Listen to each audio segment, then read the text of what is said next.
A highly trained ghost recon unit, led by Captain Ethan Graves, is deployed deep into the Amazon jungle to recover a missing reconnaissance team. The mission quickly turns into a nightmare when they find the mutilated remains of the soldiers, some of whom seem to still be alive but not human anymore. As they push deeper, Rex, Graves's Belgian Malinois, senses what they cannot see. Something is hunting them. The jungle itself seems to shift, trapping them in a labyrinth where the enemy is not just an apex predator, but something far worse. Their only chance of survival is a hidden military bunker where they uncover classified experiments under Project Chimera. The research was not about protecting soldiers, it was about replacing them. The jungle is not just alive, it is learning, adapting, creating. One by one, the team is taken, not killed, but absorbed. Their voices echo in the dark, whispering for help in the voices of men who no longer exist. Graves and the last survivor barely escape, only to realize the jungle let them go, because it doesn't need them anymore. It has already begun to spread. Now, back at the military base, Graves sees the truth. The jungle was never contained, it was just waiting, and somewhere in the night, beyond the barbed wire fences and floodlights, a voice that sounds just like his own whispers. "You shouldn't be here. Hold on a moment before we move forward. Let us know where in the world you're watching from. And if you're loving these stories, don't forget to hit subscribe. Tomorrow's episode is going to be absolutely mind-blowing. The Amazon wasn't just a jungle, it was something ancient, something alive, a predator in its own right." Captain Ethan Graves felt the oppressive humidity soak into his skin as the Ghost Recon unit advanced through the dense undergrowth. Every step was deliberate, every movement calculated. These were some of the finest soldiers the US military had to offer, and yet even they felt the weight of the unknown pressing in on them. Rex, his Belgian Malinois, moved ahead, his nose close to the damp earth, his ears twitching at the distant sounds of the rainforest. Rex wasn't just a dog, he was a soldier, a tracker, and Graves' most trusted companion. And right now he was onto something. The mission was straightforward, or at least it had been on paper. Find the missing US reconnaissance team. A routine patrol had ventured into this stretch of the jungle 2 weeks ago and never reported back. No distress call, no final transmission, just silence. Graves scanned the area, his grip tightening on his rifle. The jungle wasn't silent now, but something about the way it breathed didn't feel right. The cicadas, the howling monkeys, even the ever-present buzz of mosquitoes. It was all there, but underneath it was something else. Something Graves couldn't quite put his finger on. His second-in-command, Sergeant Cole Ramirez, came up beside him, his voice barely above a whisper. "This place gives me the creeps, Cap. Feels like we're being watched." "We are," Graves muttered. The jungle was always watching. Rex suddenly froze. His body stiffened, his fur bristling. Graves barely had time to react before the dog let out a deep, guttural growl, his way of saying danger. The unit instinctively raised their weapons, forming a tight perimeter as their eyes scanned the dense foliage. Then Rex did something he never did. He whimpered. Graves had seen Rex take down insurgents, sniff out IEDs, and charge into gunfire without hesitation. He'd never heard that sound from him before, ever. "What is it, boy?" Graves murmured, stepping closer. Rex lowered his head toward the jungle floor. His nose brushed against something half buried in the mud. A hand. A human hand. Graves crouched, heart pounding. He brushed away the dirt, revealing a severed human arm still clutching a rifle. The arm had been torn off at the shoulder, the wound jagged, the flesh ripped rather than cut. Ramirez let out a low curse. "Jesus Christ!" Graves reached for the fallen rifle, standard issue US military. It had belonged to one of the missing. Rex sniffed the air again. His body language shifted, ears flat, tail down, muscles tense. Whatever had done this wasn't far. Then the jungle fell silent. dead silent. The cicadas stopped chirping. The birds went quiet. Even the wind seemed to vanish, and in that instant Graves realized they weren't alone. Somewhere out there, hidden in the green abyss, something was watching them, and it wasn't human. The jungle had never been this quiet before. Even in the dead of night, when most creatures lay dormant, there was always something, a distant hoot of an owl, the rustling of unseen predators in the foliage, the hum of insects thick in the air. But now there was nothing. Graves felt the silence coil around them like a noose. The lack of sound wasn't natural. It was as if the jungle itself was holding its breath. Rex remained frozen, his entire body trembling with tension. His ears flicked in multiple directions, picking up something beyond human perception. The rest of the unit stood equally still, gripping their weapons, scanning the trees, waiting for something, anything. Then it came, a snap, a crunch, a sound so faint it could have been a single twig breaking. But in the vast stillness of the jungle, it might as well have been a gunshot. Graves spun toward the noise, his rifle raised, his pulse hammering in his ears. "Eyes up," he muttered, voice barely above a breath. His men shifted into a defensive formation, forming a perimeter. Ramirez turned, his face drenched in sweat despite the humid air. "Cap, this ain't right. I don't know what the hell we're dealing with, but I've been in some nasty places, and none of them felt like this." Graves didn't respond. His eyes were locked on the shadows between the trees. His gut told him that something was watching. Then Rex let out a sharp bark. Graves turned just in time to see movement in the trees. A flash of something dark, something fast. The leaves swayed violently, and before Graves could react, a scream tore through the air. The sound was raw, high-pitched, a voice filled with absolute terror. One of the soldiers was gone. Graves turned, eyes wide. Private Harris. His place in the formation was empty. His rifle lay on the jungle floor, still twitching from where it had landed. "Harris!" Ramirez shouted, already pivoting, aiming into the trees. Nothing. No sound of struggle. No sign of where he had gone. Just gone. Graves' blood turned to ice. A full-grown man ripped from their ranks without a sound. No gunfire, no warning, just the jungle swallowing him whole. "Check your sectors," Graves barked, trying to keep the edge of panic out of his voice. His men adjusted, tightening their perimeter, weapons scanning the darkness. Then Harris's voice came back, but it wasn't a scream anymore. It was a whisper. "Help me!" The sound was faint, but it sent a shockwave through the group. It came from deep inside the trees, beyond where any of them could see. Ramirez stepped forward, his grip tightening on his rifle. "Jesus, Cap, what do we do?" Graves' instincts were at war with his training. The protocol was clear: never separate, never walk into an ambush, never let fear control the mission.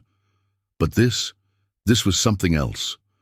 "Hold your ground," Graves commanded, his voice steady, though his chest felt tight.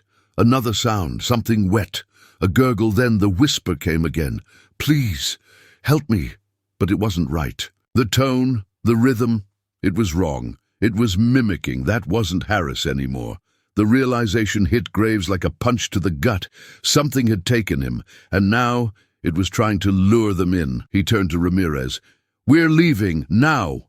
Ramirez hesitated, but the look in Graves' eyes told him this wasn't a request. The team began their retreat, moving backward, rifles up. Rex led the way, his posture rigid, his growls deep and unrelenting. Then another crunch, another snap. This time it came from above. Graves barely had time to look up before something dropped from the canopy. It landed right behind Ramirez, not Harris.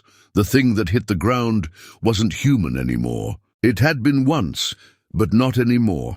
Harris's body was there, at least what was left of it. His uniform was torn, his chest cavity ripped open as if something had been pulled from inside. His head tilted unnaturally to the side, his jaw slack, his eyes empty. but he was still moving. He stumbled forward, limbs jerking as if pulled by invisible strings.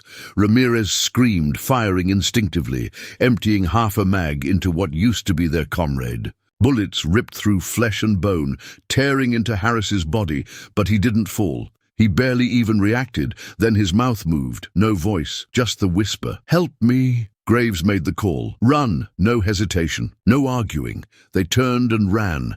Rex sprinted ahead, guiding them through the jungle as the thing that had once been Harris followed, staggering unnaturally, its chest cavity gaping open, its face frozen in a grotesque mask of suffering. The trees became a blur.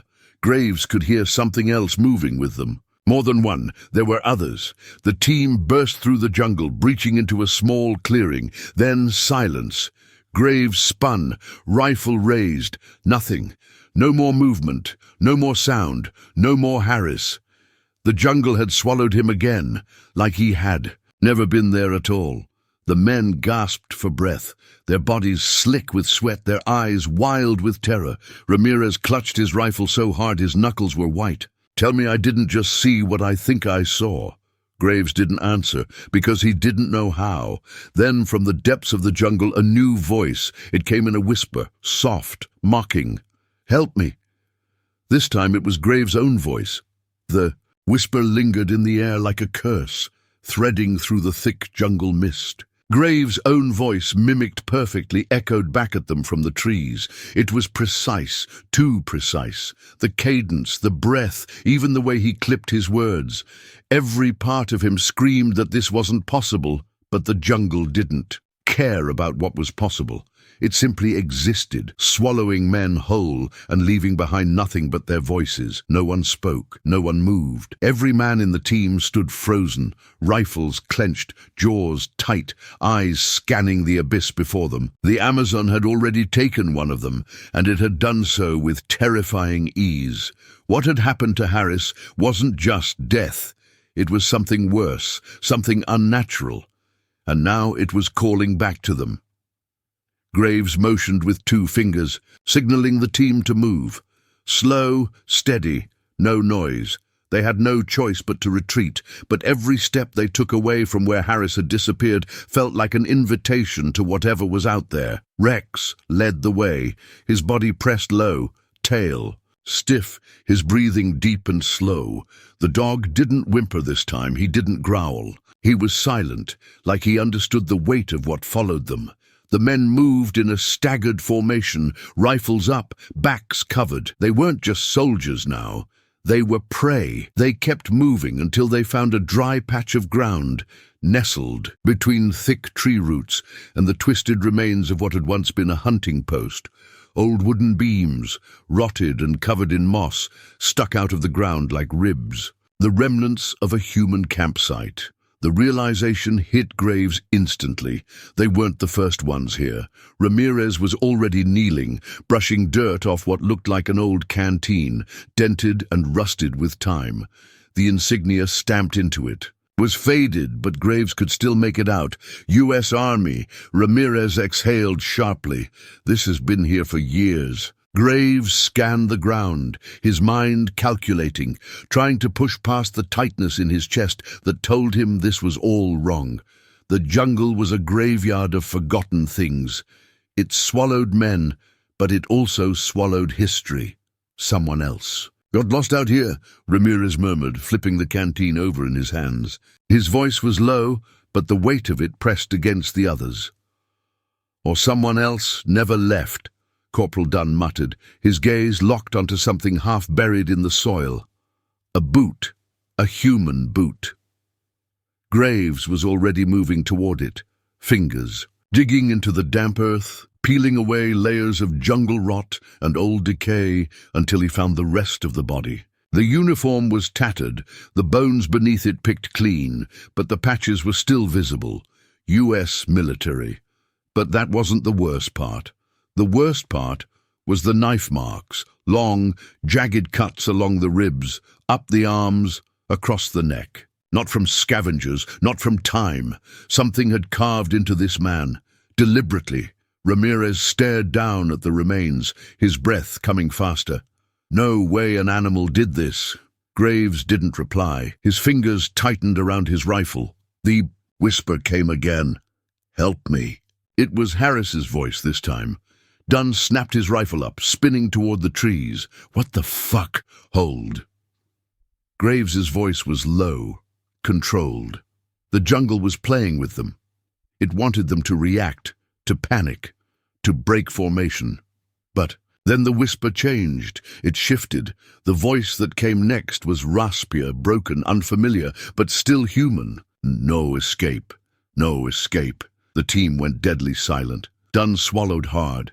"That's not Harris." Graves's mouth was dry. He turned slowly, scanning the darkness. "No." He exhaled, feeling the weight of his own breath in the thick air. "It's not." Then came the movement. It wasn't fast, it wasn't loud, but it was there. Just past the first row of trees, where the jungle thickened into an impenetrable wall of green. A shape, a shadow, and it was watching them. The figure was tall, elongated in a way that sent a primal warning through Graves' entire body. The jungle concealed its details, but he could make out the faint sheen of something wet, glistening in the sliver of moonlight. Rex let out a low, guttural growl. The figure moved. Not forward, not back, just shifted, like it was waiting. Then came the second voice, another whisper, another perfect mimicry. "You shouldn't be here," Ramirez inhaled sharply. Jesus fucking Christ! Graves made a split-second decision. They weren't staying to find out what that thing was. "Move!" he ordered, keeping his voice controlled, even though every part of him screamed to run. "Now!" The team backed away, keeping their weapons up, maintaining formation, their boots crunching over damp leaves. The whispers followed them. "Help me. No escape. You shouldn't be here." Graves forced himself not to look back. Not yet. Then the smell hit them. Rot. Death. Blood. Something old and wrong. They burst through the foliage, pushing through thick vines and underbrush, until finally, the jungle broke open into a small clearing where the air was a fraction. Lighter, the trees less suffocating. Graves whirled around, rifle raised, expecting to see something charging out of the jungle after them, but there was nothing, just trees, darkness, and then a smile, carved into the trunk of the nearest tree, stretching across the bark like an open wound. A smile, too wide, too sharp, too deep. It hadn't been there before. Ramirez stood beside him, panting, sweat running down his temple. "We need to get the fuck out of here, Cap." Graves didn't answer right away. His heart was hammering, his grip tight on his rifle. He could still hear the whispers in his head, feel them crawling over his skin. Something had been watching them. Something had been waiting. He looked at Rex. The dog was staring at the tree, hackles raised, his ears pinned back. For the first time in his entire career, Graves felt real fear. Not the kind that came with war, not the kind that came with bullets. This was older, more primal. He took a slow breath, steadying himself. Then he turned to his men. "We keep moving," he said, "and we don't stop until we find that bunker." Ramirez swallowed but nodded. No one argued. The jungle had already taken one of them, and if they stayed too long, it would take the rest.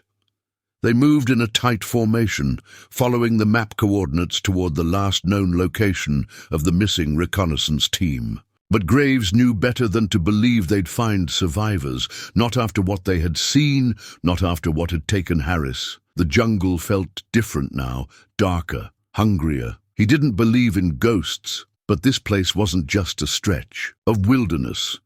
It was alive, and it was watching. Rex led them, his movements sharp, his ears flicking with every sound. The usual buzz of the Amazon had returned, but it felt artificial, like something was letting it happen, as if the jungle had decided to give them back the illusion of normalcy. Dunn wiped sweat from his brow, his grip tight on his rifle. "Cap, we haven't seen a goddamn trace of the missing team. No tracks, no rations, nothing. How the hell does a whole squad just disappear?" Graves didn't answer. He didn't have one. "Same way Harris did," Ramirez muttered, his eyes darting to the canopy. "One second they're here, the next He snapped his fingers.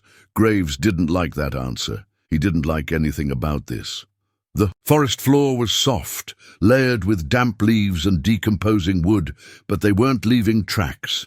Something about the way the ground settled after they stepped forward erased every trace of their movement. Like the jungle was swallowing them whole, he kept moving, not too fast, not too slow, a careful march through something that didn't want them there.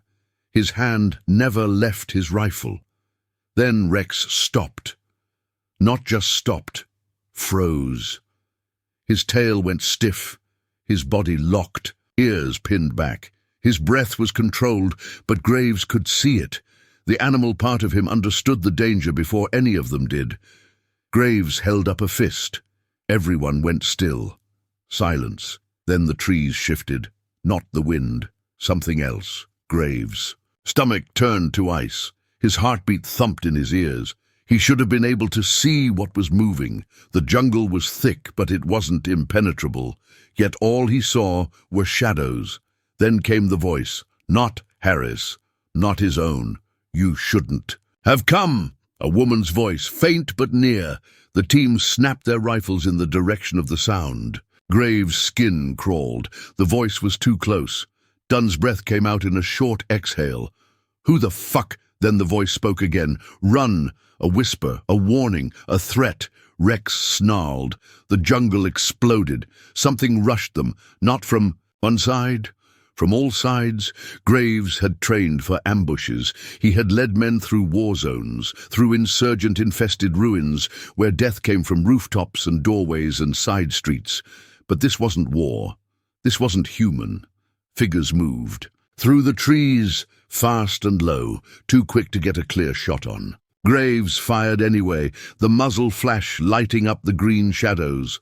The rest of the unit followed, a controlled burst of gunfire tearing through the underbrush.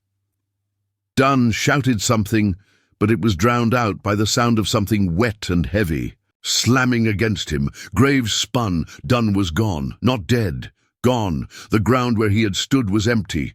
His rifle lay on the ground, still warm. Ramirez shouted, "Where the hell did he—" Something screamed from the trees. Not an animal. Something else. Rex barked wildly, lunging into the undergrowth. Graves barely managed to grab his harness, yanking him back before he disappeared into the trees. Then Dunn's voice came. "Captain." Soft.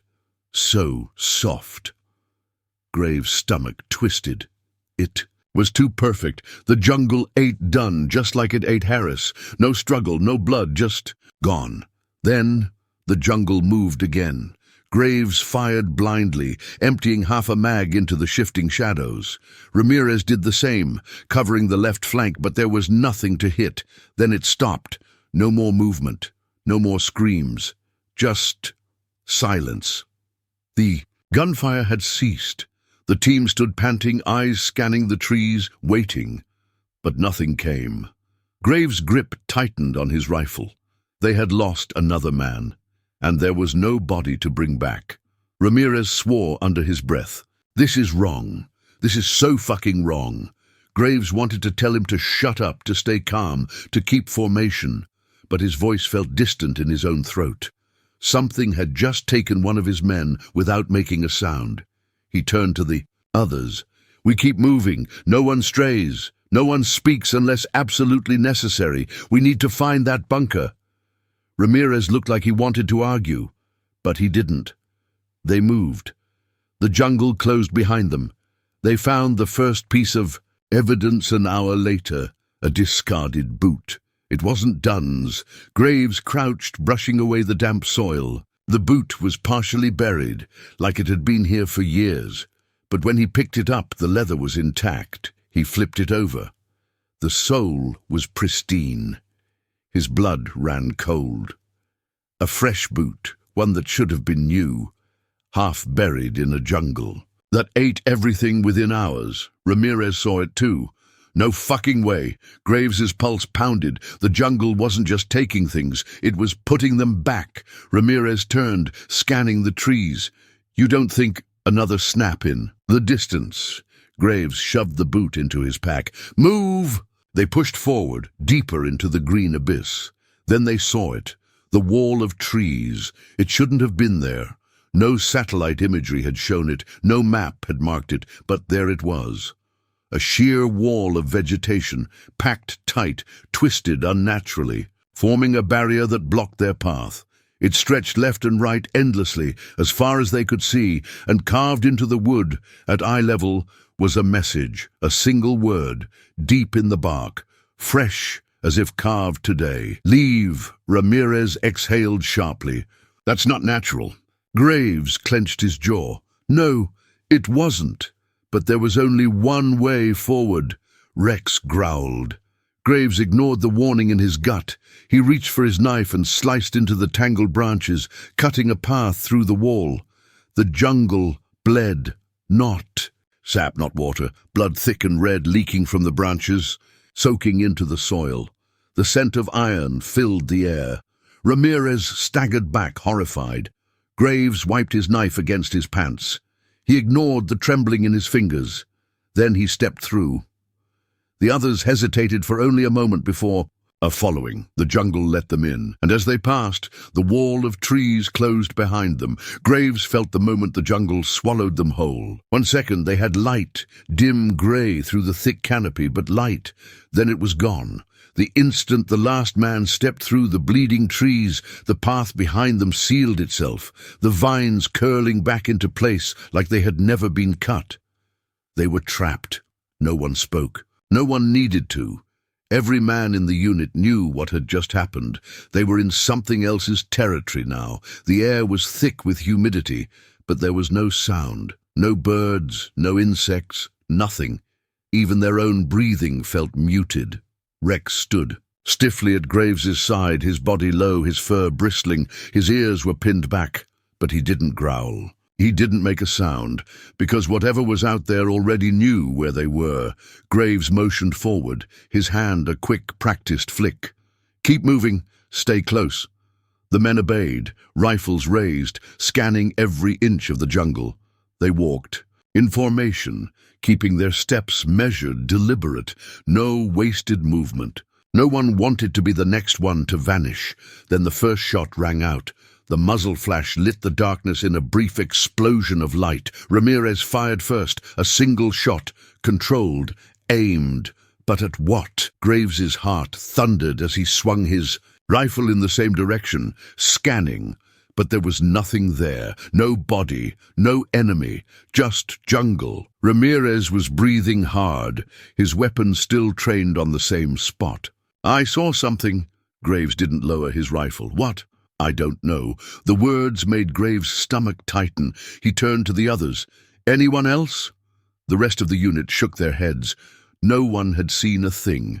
But then Rex growled, a deep guttural sound that came from deep inside his chest. Not a warning growl, a challenge. Graves turned in the direction the dog was facing. He saw it, just for a second. A flash of movement between the trees, a shape, tall, too tall. Then it was gone. Another shot fired, done this time, and just like before, there was nothing there. Ramirez exhaled sharply.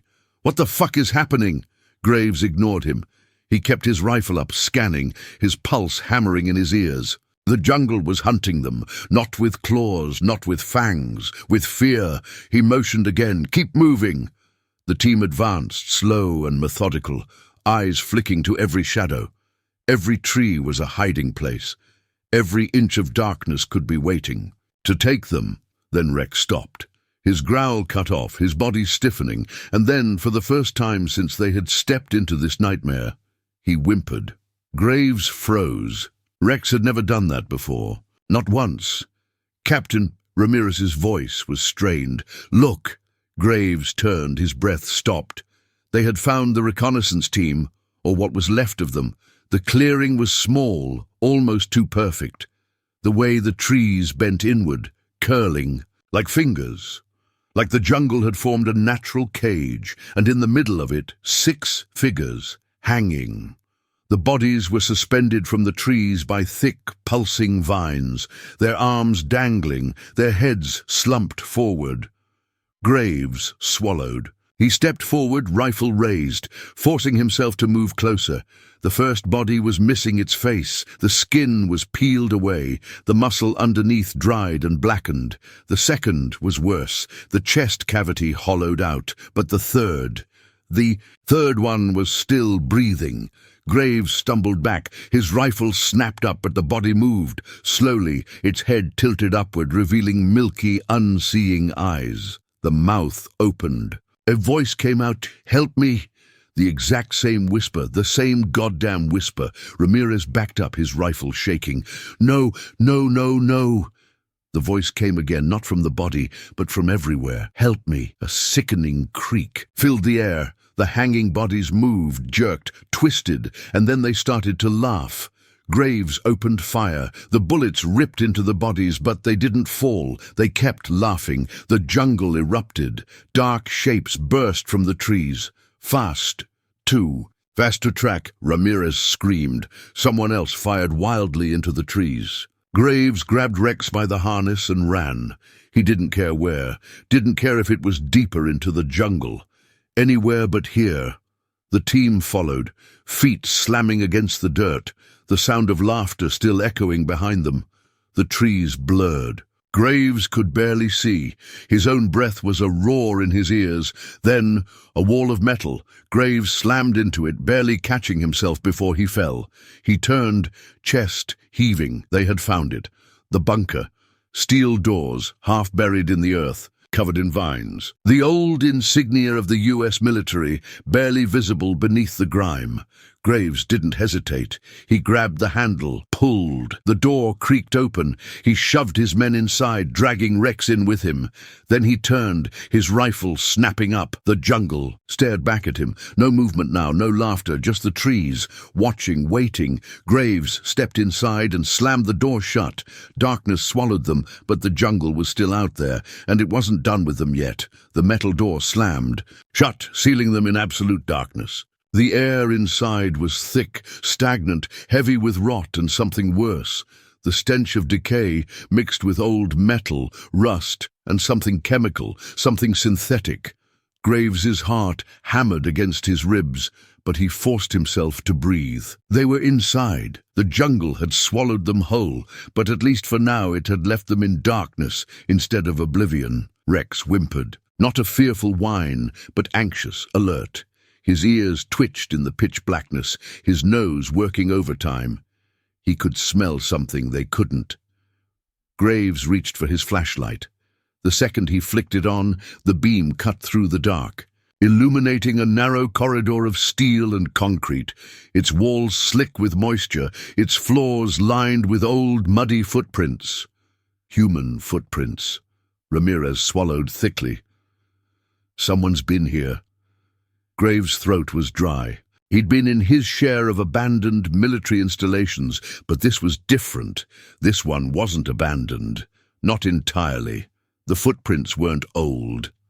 Dunn moved beside him, his rifle up, eyes flicking between the walls and the low ceiling, which sagged with creeping vines that had forced their way through cracks in the concrete. The jungle was trying to take this place back. Graves motioned forward. They advanced slowly, weapons raised, flashlights bouncing off rusted pipes and exposed wiring. Something had happened here, something bad. The deeper they went, the more obvious. It became blood smeared on the walls, old and dried, bullet holes in the steel doors. A firefight had taken place here, but there were no bodies, no shell casings, no bones. Ramirez muttered under his breath, "Where the hell did they go?" Graves didn't have an answer, but he had a feeling they were about to find out. A broken sign was bolted to the wall up ahead, its lettering faded but still legible. Project Chimera. Cold knot formed in Graves' stomach. Dunn exhaled sharply. "What the hell is that?" Graves ran a gloved hand over the sign. The letters were carved into the metal, deep, deliberate. This wasn't just a research station. This was something classified, and judging by the bullet holes riddling the walls, it had gone horribly wrong. Rex let out a low growl, his ears flattening. Graves snapped his rifle up. Eyes open! They moved deeper. The hallway opened into a larger chamber, a control room of some kind. Terminals lined the walls, old monitors shattered, their screens dead. Papers littered the floor, soaked with black stains. Ramirez bent down, sifting through the mess. "These are research notes." Graves knelt beside him, scanning the pages. Handwritten logs. Some of the ink had bled, but the words were still readable. Test subjects adapting at an accelerated rate. Growth beyond projections. Cognitive ability exceeding expectations. His hands tightened on the paper. Test subjects done cursed under his breath. They weren't just researching animals down here, were they? No, they weren't, Rex snarled. Then the radio crackled. Static. A high-pitched whine that made Graves' teeth ache. Then through the distortion, a voice. "Leave." Graves snapped his head up, his blood turning ice cold. Not his voice, not Harris, something else. "You shouldn't be here." Ramirez stiffened. "That's alive." "Transmission." Graves didn't answer. He was already moving toward the nearest console, brushing dust from the controls. A power switch, a backup generator light flickered weakly beneath layers of grime. He hesitated. Then he flipped it. A deep rumble shook the walls. Old bulbs flickered to life, casting the room in a sickly, dim yellow. Light. The air buzzed with electricity, and then the screen came on. A live feed. Graves froze. It was them. The security footage wasn't archived. It was happening now. A camera in the hallway they had just come from showed the empty corridor. Then it didn't. Something moved across the screen. Something tall, thin. Dunn stepped back from the monitor, his voice low. "That's not human." The she figure was barely visible. Just a dark shape flickering between the broken lights, its limbs too long, its movements unnatural. And then it turned toward the camera. No eyes. Just a hollow, twisted grin stretching across its face. Graves slammed the power switch off. The screen died. The room fell into silence. Ramirez was shaking. That was in the fucking hallway. Graves looked toward the door. The hallway they had just walked through was empty. But for how long? The radio crackled again. "You shouldn't be here." This time it was Graves' own voice. A single loud bang echoed from down the corridor. Something was in here with them. They weren't. Alone. Graves motioned toward the opposite door. "Move, now!" They rushed forward through an emergency exit that led deeper into the bunker. Whatever was hunting them, it wasn't fast. Not yet. The next room they entered was worse. A row of containment pods lined the walls, their glass shattered, the metal warped. Each pod had claw marks. Deep gashes in the reinforced glass, as if something had been inside, something that had broken out. And above the pods, carved into the concrete, were the words, "We opened the wrong door." Ramirez took a shaky breath. "Cap, tell me we're not dealing with what I think we are." Graves swallowed hard. He couldn't. The door behind them rattled. Something was coming. Graves pointed to the next exit. "Go! Now!" They sprinted forward, bursting into another corridor, Rex leading the way. Then the lights flickered, and in that split second of darkness, something moved. A shape lunging from the ceiling. A scream. Ramirez was ripped from the formation. Gone! Graves turned, firing blindly into the darkness. The muzzle flash lit up a figure dragging Ramirez into the shadows. Not an animal, not human, something in between. Ramirez's screams were cut short. Then silence. Graves' vision blurred with rage. He fired again, but the thing was gone. Ramirez was gone. Dunn backed up, panting. "Jesus Christ, what the fuck?" A single drop of blood hit the floor, then another, and then from the ceiling, Ramirez's voice. "Help me." Graves didn't look up. He ran. Rex barked, snapping at his heels, urging him forward. They burst through another door, sealing it behind them. Dunn doubled over, gasping for breath. "Cap, he's gone." Graves leaned against the door, his mind spinning. Ramirez was gone, just like Harris, just like the others. But his voice was still here, and it was whispering from the vents.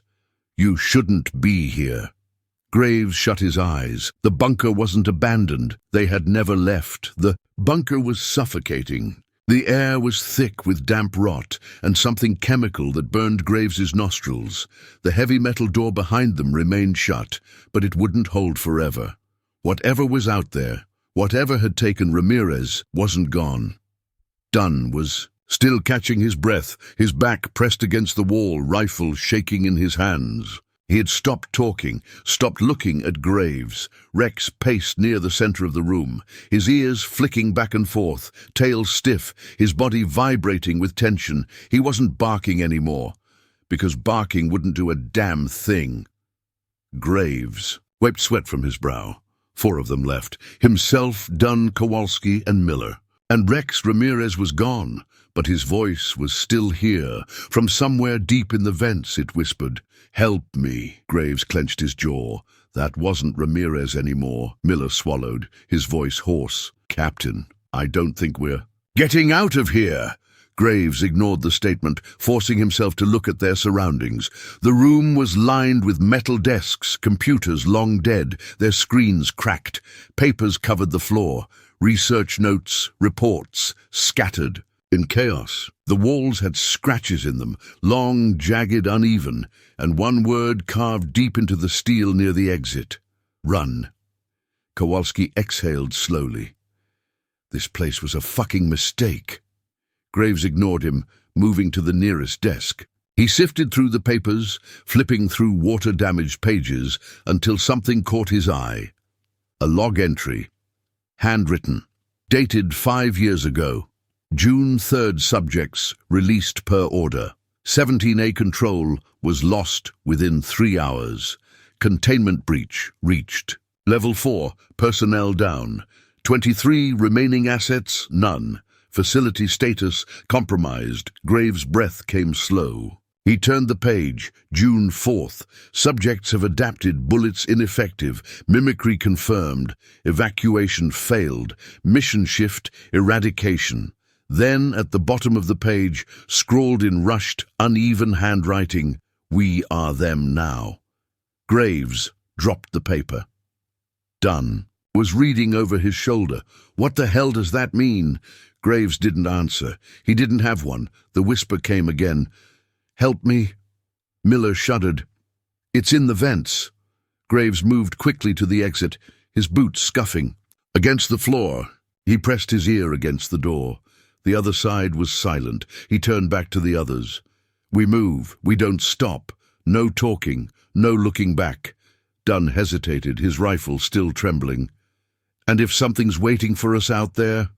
Graves' grip on his weapon tightened. "Then we put it down." He pulled the door open. The hallway beyond was dark, lit only by emergency lights that flickered erratically. Rusted metal panels lined the walls, and the vents overhead stretched into nothingness. And in that nothingness, something breathed. They moved fast, controlled, silent. Rex led the way, paws gliding over the concrete floor. Graves had learned to trust the dog's instincts more than his own, and right now, Rex wanted out of this hallway. Dunn whispered, "Why would they build something like this?" Graves didn't answer. He had a feeling he already knew. They weren't just researching. They were creating. A sign appeared up ahead. Lobby 3, the only door that wasn't sealed shut. Rex stopped cold. Graves grabbed his harness. The dog's fur was bristled, his eyes locked on something inside the lab. The others noticed too. The door was open. A single red light blinked inside. A security camera, still operational. Graves took a breath.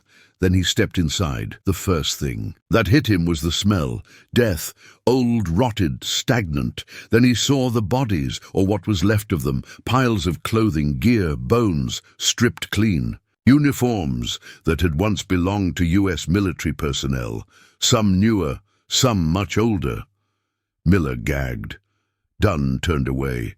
Kowalski muttered, "Jesus Christ." Graves walked forward. His flashlight beam swept across the floor, catching glimpses of personal items, half buried in filth. Dog tags, knives, even helmets, crushed inward like someone had caved them in with bare hands. Then he saw the monitors, still running. He approached, brushing dust from the screens. Security footage, dated 3 days ago. The first camera feed showed the entrance of the bunker, the missing reconnaissance team. Graves leaned in. There they were, 6 soldiers entering the facility just like his team had, moving cautiously. Their faces blurred, but their body language clear. They had no idea what they were walking into. Then, on the feed, one of them stopped, turned, his head tilted at an unnatural angle. Graves froze, because his face was already missing. The footage skipped. The team was gone. Not dead, gone. The hallway was empty. Dunn exhaled shakily. It took them just like it's taken us. Then on another screen, a different feed came up. A new hallway, not recorded footage, live. And in the center of the screen, facing the camera, was Ramirez, standing. His uniform was torn, his skin pale, his head tilted just like the soldier in the other footage, his mouth opened. "Help me." Dunn took a step back. No, no, no, no. Then Ramirez moved, not in real time. The screen glitched. 1 second he was at the end of the hall, the next he was closer, another flicker, closer. Then the lights went out. A single deep thud shook the room. Then the whisper, "You shouldn't be here," Dunn screamed. "Open fire." The muzzle flash lit the darkness for a split second, and they saw it. Not Ramirez, not human, the thing wearing his face. It was smiling. And then it moved, faster than anything should be able to move. Graves fired, so did Miller, Kowalski, Dunn. The bullets hit. It didn't fall. It kept coming. The whispering turned into laughter. Graves grabbed Rex and ran. They burst out of the lab, sprinting down the hallway, footsteps pounding against the floor. Dunn was screaming something. Kowalski was shouting. Graves didn't listen. He ran until the door at the end of the hall appeared, a sign above it, blinking weakly. Containment. Graves grabbed the handle, shoved it open, and stepped into hell. The room wasn't empty. The cages lining the walls were open, and from the darkness inside, something breathed. Not one, not two, dozens. The facility hadn't just lost control. It had let them out on purpose. Graves barely had time to process what he was looking at before the door slammed shut behind them. The echo of it rang through the chamber, sealing them inside. The containment room stretched out before them, rows of metal cages lining both sides. Each one was open, its interior dark, rusted, and empty. Whatever had been inside was gone. Rex let out a low growl. His body hunched, his teeth bared at something unseen. Graves gripped his rifle tighter, scanning the shadows. The emergency lights overhead flickered erratically, casting jagged streaks of red across the walls. Dunn's breath was ragged. "Captain, what the hell were they keeping in here?" "No," one answered. Graves advanced slowly, his boots crunching on the dust and bones littering the floor. Human bones, picked clean. He stopped at the nearest cage, running his flashlight along the rusted steel bars. Deep scratches ran across the metal. Not from tools, from something with claws. Then he saw the number. 04. His stomach turned. The cages weren't for animals. They were numbered, catalogued. Dunn pointed to a clipboard hanging from a rusted hook near the cage. The paper was stained, smudged with old blood, but the writing was still visible. Specimen 004, initial capture, Zo9 Taku 17 enhancement protocol, failed cognitive. Response uncontrolled termination. Incomplete. Dunn exhaled sharply. Termination incomplete? Kowalski flipped through another file on the desk, his face pale under the red lighting. They weren't just testing on them, they were changing them. Miller cursed under his breath. What the fuck does that mean? Graves already knew.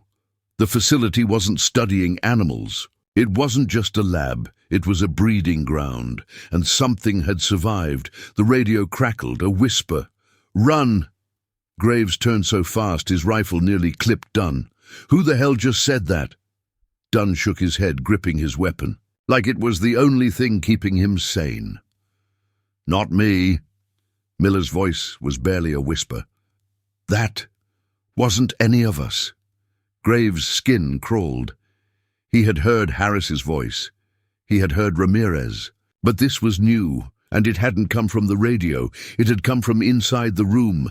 Then the lights went out. Total darkness swallowed them. Not even the emergency glow remained. A single breath.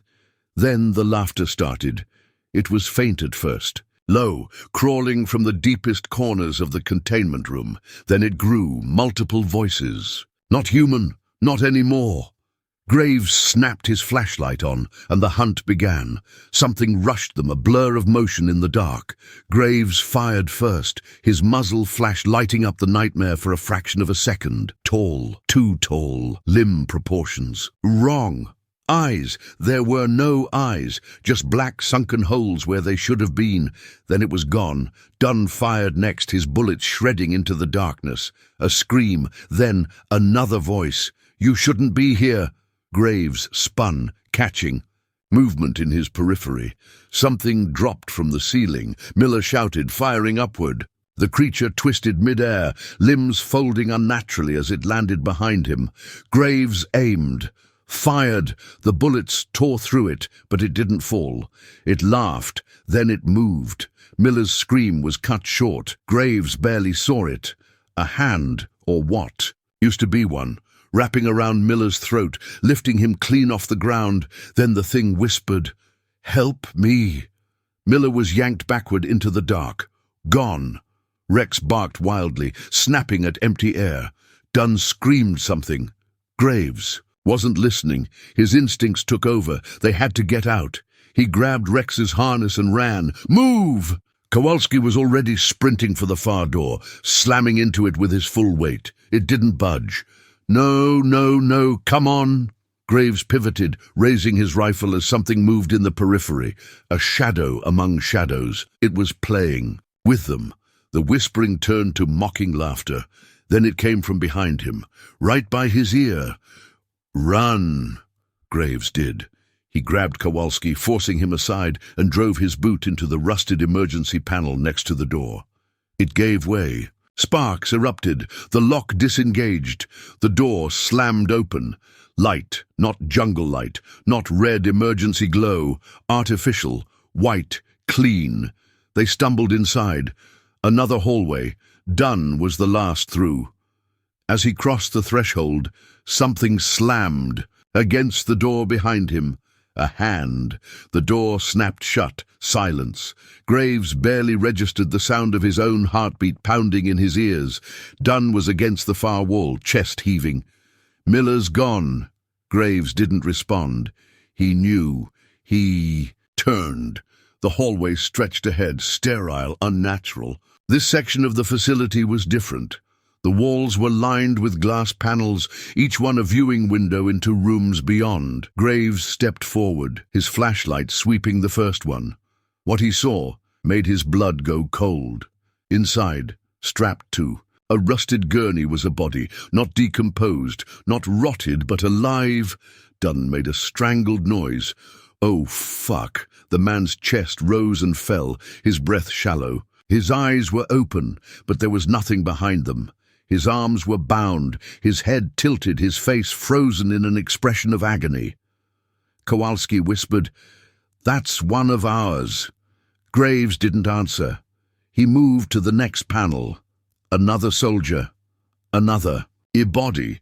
Another pair of eyes staring blankly forward. They had been left here, not dead, not alive, something in between.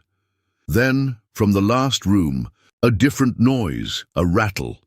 Graves turned his flashlight toward the final window. His breath stopped. The figure inside wasn't lying down. It was standing, facing him, its head tilted too far to the side, neck at an unnatural angle. It smiled, and then as Graves stared in horror, it took a step forward. The glass shuddered, a hairline crack appeared. Then it whispered, "Help me!"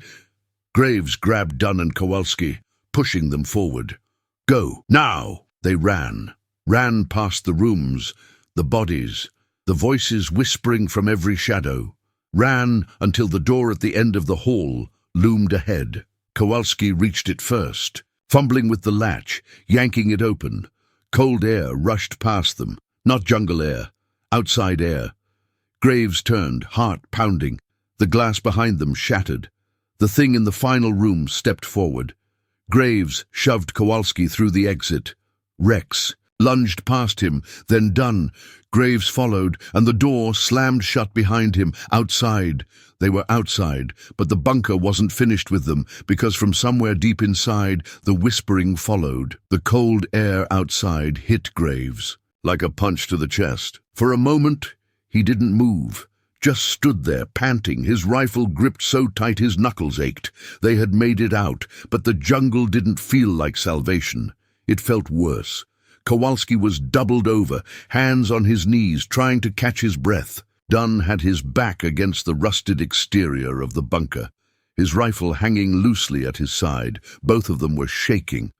Rex stood at Graves's side, his ears flicking back and forth, his entire body coiled with tension. His nose twitched. As he sniffed the air, his head turning sharply toward the tree line, he smelled something. Graves forced himself to move. "Where the hell are we?" Kowalski wiped sweat from his face, swallowing hard. We're on the north side of the bunker, I think." His words wavered, uncertain.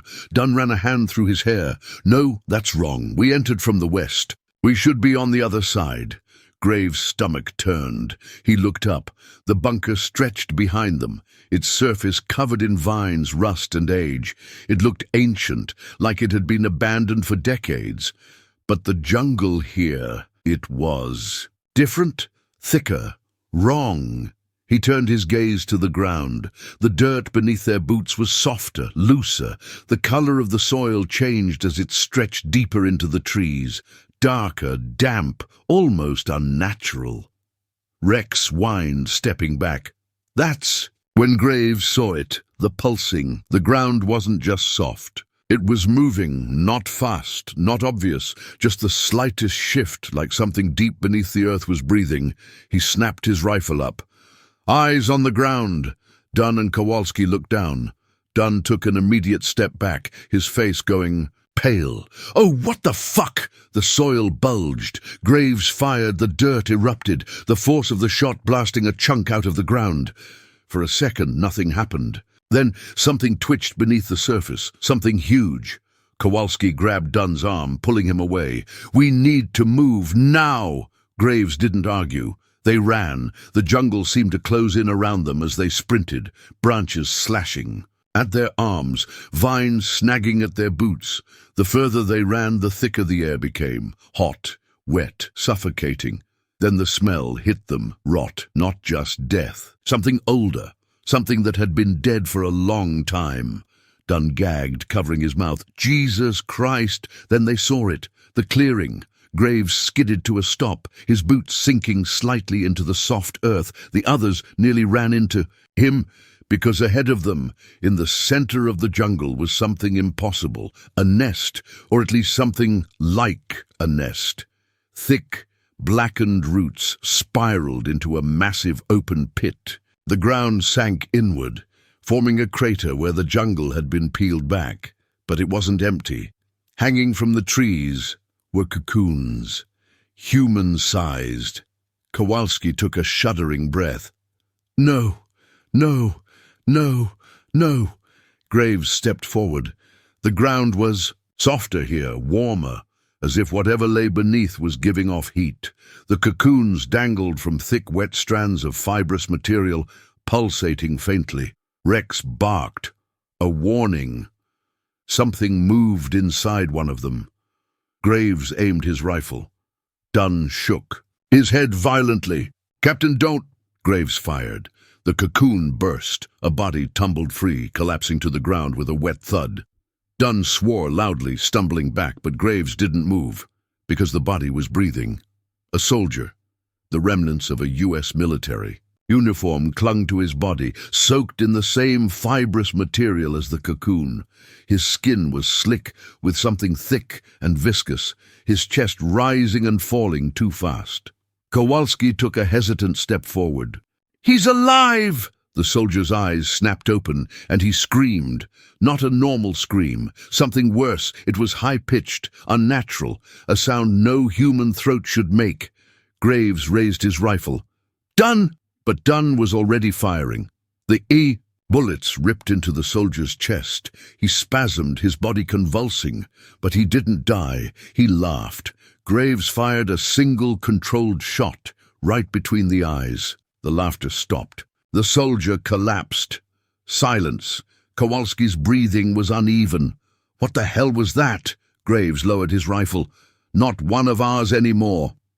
Then the other cocoons started to move. A soft, wet, stretching sound filled the air as the remaining dozens of pods began to pulse. Dunn took a step back. "Captain!" Then came the tearing. The first cocoon split open, then another, and another. Then the whispering began. "Help me!" Graves grabbed Rex's harness and ran. "Move! Now!" They tore through the jungle, the sound of bodies hitting the ground behind them. The whispering grew louder, overlapping, dozens of voices spilling into the air. "Help me! Help me! You shouldn't be here!" Graves didn't look back. He wouldn't. They ran until their lungs burned, until the jungle blurred around them, until the sound of the whispers was swallowed by the distant roar of a river. Then finally, they stopped. Dunn collapsed against a tree, his entire body shaking. Kowalski was gasping for air. "Captain, what the fuck? What the fuck was that?" Graves wiped the sweat from his face. He turned, scanning the jungle behind them. Rex whimpered, and Graves understood. They weren't being hunted, not anymore, because they had just run straight into where the real hunt began. The jungle pulsed around them, an invisible force pressing in from all sides. Graves' chest rose and fell in sharp, measured breaths, his body slick with sweat. They had run blind, sprinting through the trees with only one goal, get away from the nest. But deep down, he knew they hadn't escaped. Dunn leaned against a thick tree, his hands shaking, rifle gripped too tight. Kowalski crouched low, his breath ragged, his head jerking toward every tiny sound. Rex was the only one who hadn't moved. The dog stood rigid, his ears twitching, his body tense but silent. His tail, usually a small tell of his instincts, was motionless. The jungle wasn't just hunting them, it was playing with them. Graves forced himself to think. They had weapons, ammunition.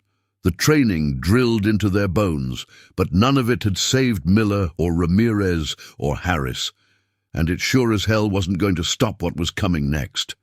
He flicked his eyes up.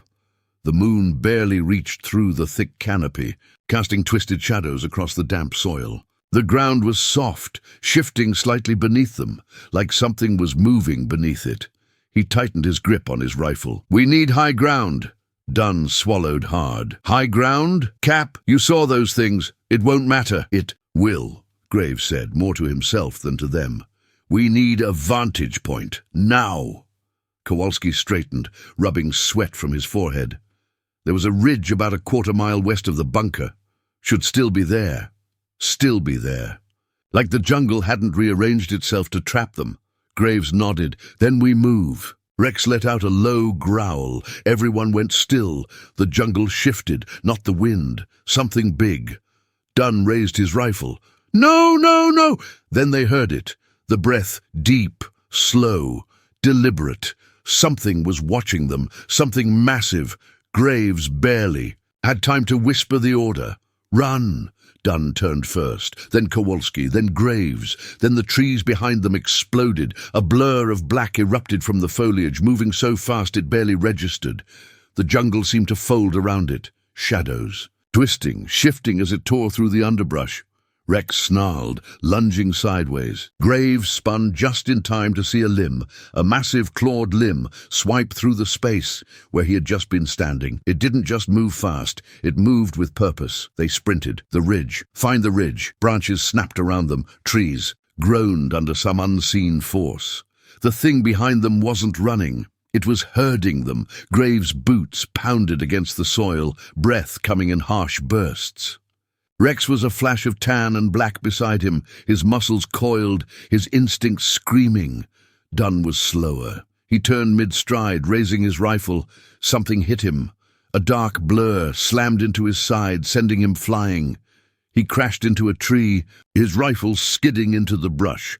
Kowalski yelled something. Dunn screamed, then the sound cut off. No gunfire, no final words, just silence. Graves didn't stop. Couldn't stop. The ground beneath his feet tilted. The ridge. They reached the slope, nearly collapsing onto the rock face. It was steep, jagged, but Graves didn't care. He scrambled up, fingers digging into the rough earth. Kowalski grunted, pulling himself higher. Rex leapt forward, his body light and fast. Graves climbed, then from below, a growl, a sound that didn't belong to anything human. Graves looked down. The thing was watching them. It stood at the base of the ridge, half hidden. In the shadows, but Graves could see enough. It was tall, easily 8 feet. Its limbs were too long, joints too sharp. The torso twisted wrong, like it had been pulled and stretched into something that should have never existed. Its head was featureless, smooth and black like polished stone. But its mouth, the mouth stretched wide, a grin. Too many teeth. The thing tilted its head, then it spoke, not in words, in voices. "You shouldn't be here." It was Dunn's voice. Graves's chest locked. The thing took a step forward. Rex barked sharply, violently.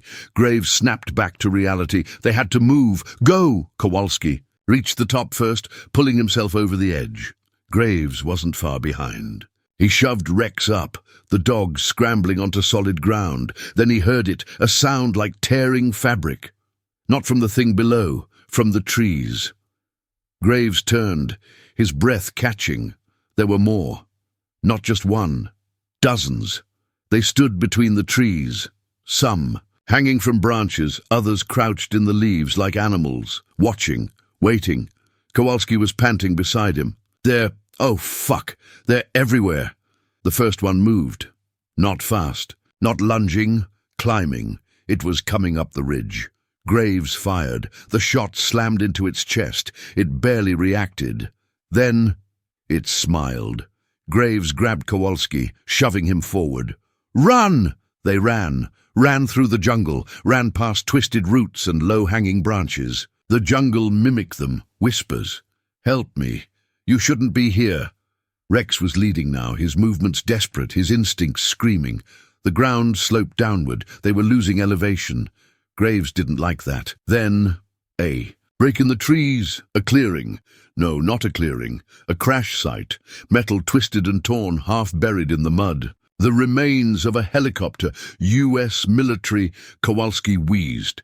What the hell is this?" Graves's gut sank. It wasn't one crash. It was multiple. Dozens of aircraft, vehicles, all rusting, all broken, scattered across the clearing like bones. And in the center of it all, a massive gaping hole in the earth. Dark. Endless. A burrow. Rex whimpered.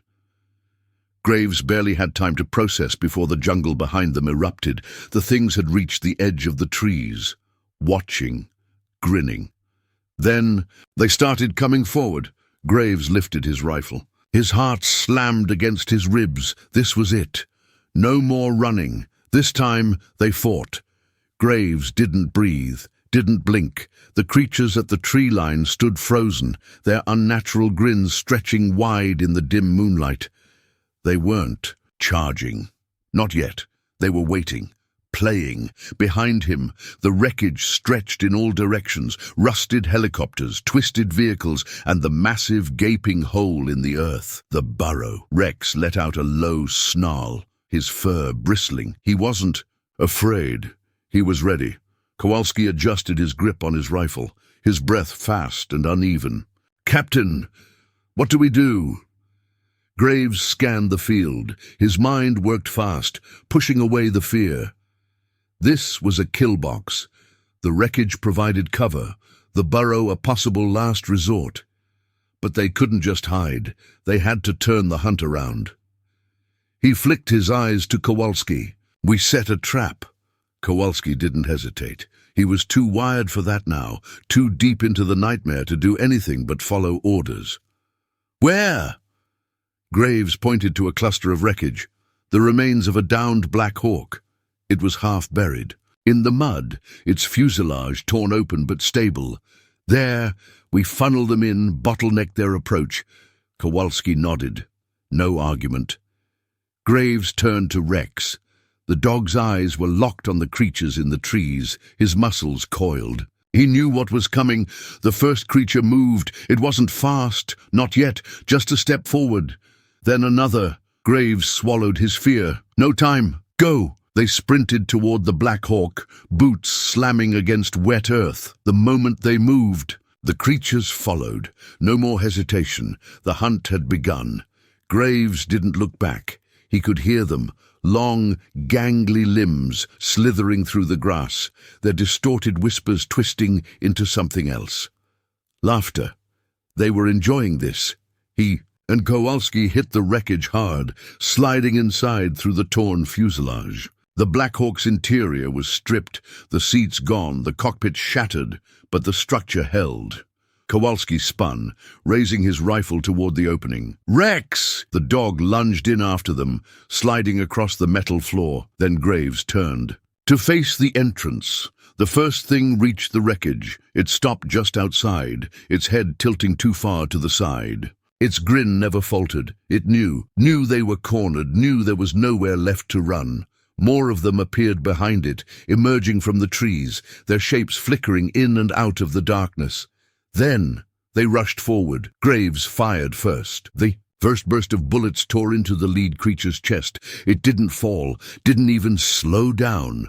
Kowalski opened fire next, his shots ripping into the ones behind it.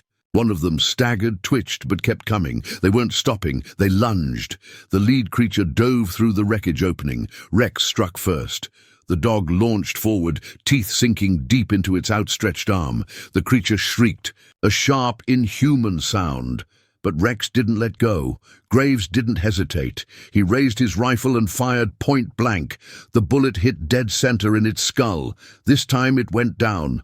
Graves grabbed Rex, pulling him back as the other creatures swarmed. The next one crawled over the wreckage, its limbs bending the wrong way. Kowalski fired, headshot. It jerked back but didn't fall. Then it laughed. Kowalski's breath hitched. "Oh, come on." Graves grabbed the last grenade from his vest. The creatures saw it. Their grins vanished. Graves pulled the pin.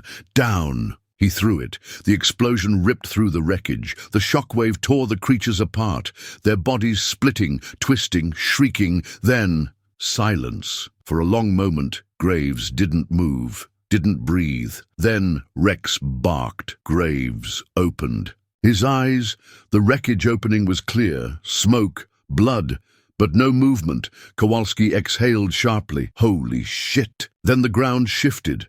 Graves froze. The burrow, the explosion had woken something up. Then they heard it. A rumble. The wreckage shook beneath them. Rex let out a deep, terrified growl. Graves grabbed Kowalski, shoving him toward the exit. "Move! Now!" They scrambled out of the Black Hawk, boots slipping against the wet earth. The air hummed with something deep, something massive. Then the ground exploded. Graves hit the dirt hard, the force of the blast sending him sprawling. Kowalski tumbled beside him, coughing. Then the thing rose. From the burrow, from the deepest part of the jungle. It was bigger than the others, bigger than anything Graves had ever seen, looming, towering, its grin stretched across its entire face. No eyes, just teeth, the apex predator. It looked down at them, and then, in all of their voices, at once it whispered, "Run!" Graves' mind went blank. Then Rex barked, and Graves ran. They sprinted toward the jungle, toward the only chance of survival. Behind them, the apex moved. It didn't run. It didn't need to. It followed. The jungle shifted, bent around. Its presence. Graves didn't think, didn't process, just ran. Then the river. It appeared through the trees, the water dark and fast-moving. Kowalski saw it too. We don't have a choice." They reached the riverbank, skidding to a stop. The water churned, deep and violent. Behind them, the apex stepped closer. Graves turned, it smiled and lunged. Graves grabbed Kowalski and jumped. The river took them, and as they plunged into the darkness, the last thing Graves saw was the apex. Standing on the edge of the jungle, watching, not angry, not hunting, just waiting, the river swallowed them whole. The current was brutal, ripping them under, slamming them against unseen rocks. Graves fought for air, his body twisting violently as the water surged around him. The roar of it filled his ears, drowning out everything else. He surfaced for a split second, just enough to catch a glimpse of Kowalski struggling upstream, his rifle gone, his face contorted in panic. Rex paddled beside him, fighting the current. Then Graves went under again. The water was too strong. Something snagged his vest, yanking him downward. Not a creature, a body. Graves collided with it, his hands instinctively pushing away a pale, bloated face. The soldier's uniform was barely intact, his mouth open in a frozen scream. One of the missing recon team, or what was left of them. Graves kicked off, shoving the corpse away, his lungs burning for air. He broke the surface, gasping, his hands clawing at anything to keep afloat. Kowalski wasn't far. He was barely keeping his head above water, his arms thrashing. Rex reached him first, the dog grabbing onto his gear with his teeth, pulling him toward the shallows. Graves forced his body forward, using what little strength he had left. Then, solid ground. His knees hit mud. He collapsed forward, coughing, water pouring from his mouth. Silence, no whispers, no footsteps. No apex grinning down at them, just the sound of the river. Kowalski rolled onto his back, his chest heaving. "Captain," his voice was raw, weak, "tell me we're alive." Graves coughed again, forcing himself onto his hands and knees. "Barely." Rex shook violently beside them, sending a spray of water into the air. He was exhausted, but he was alive. Kowalski pushed himself upright, his head snapping toward the jungle. "Is it?" Graves followed his gaze. The apex was gone. The jungle behind them was still. The trees weren't twisted in its shape. The air didn't hum with its presence. It hadn't followed. Graves's stomach twisted.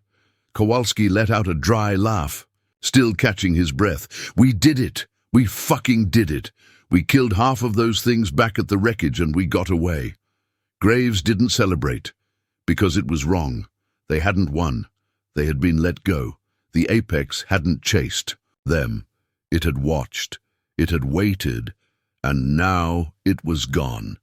That meant one thing. It didn't need to hunt them anymore. Kowalski turned to Graves, his smile fading. "What?" Graves stood slowly, his entire body aching, his rifle long gone to the river. He looked at the jungle ahead, then back at the river. They were far from the bunker now. The terrain had changed. The trees thicker, the air heavier, the facility was behind them.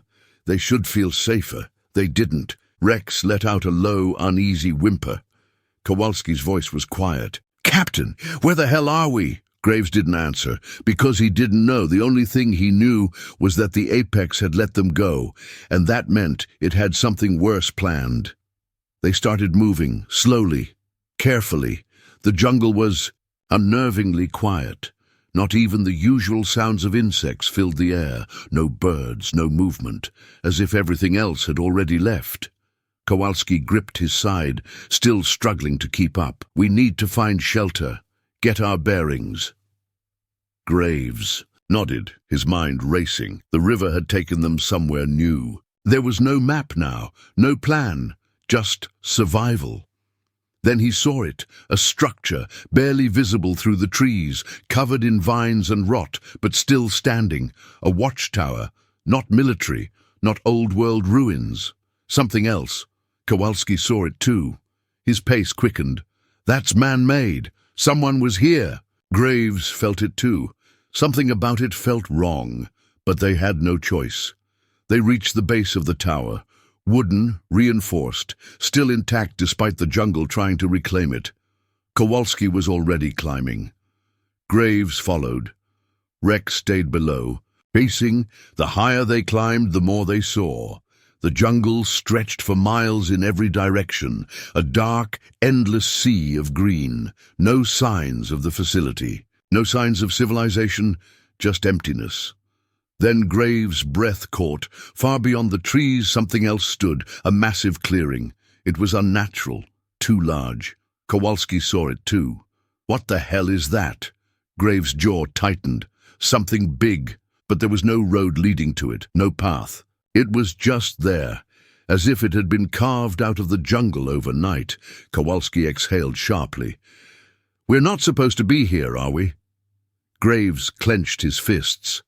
The apex had let them go for a reason, and whatever that reason was, it was. Waiting in that clearing, Rex let out a sudden sharp bark. Graves twisted just in time to see movement below.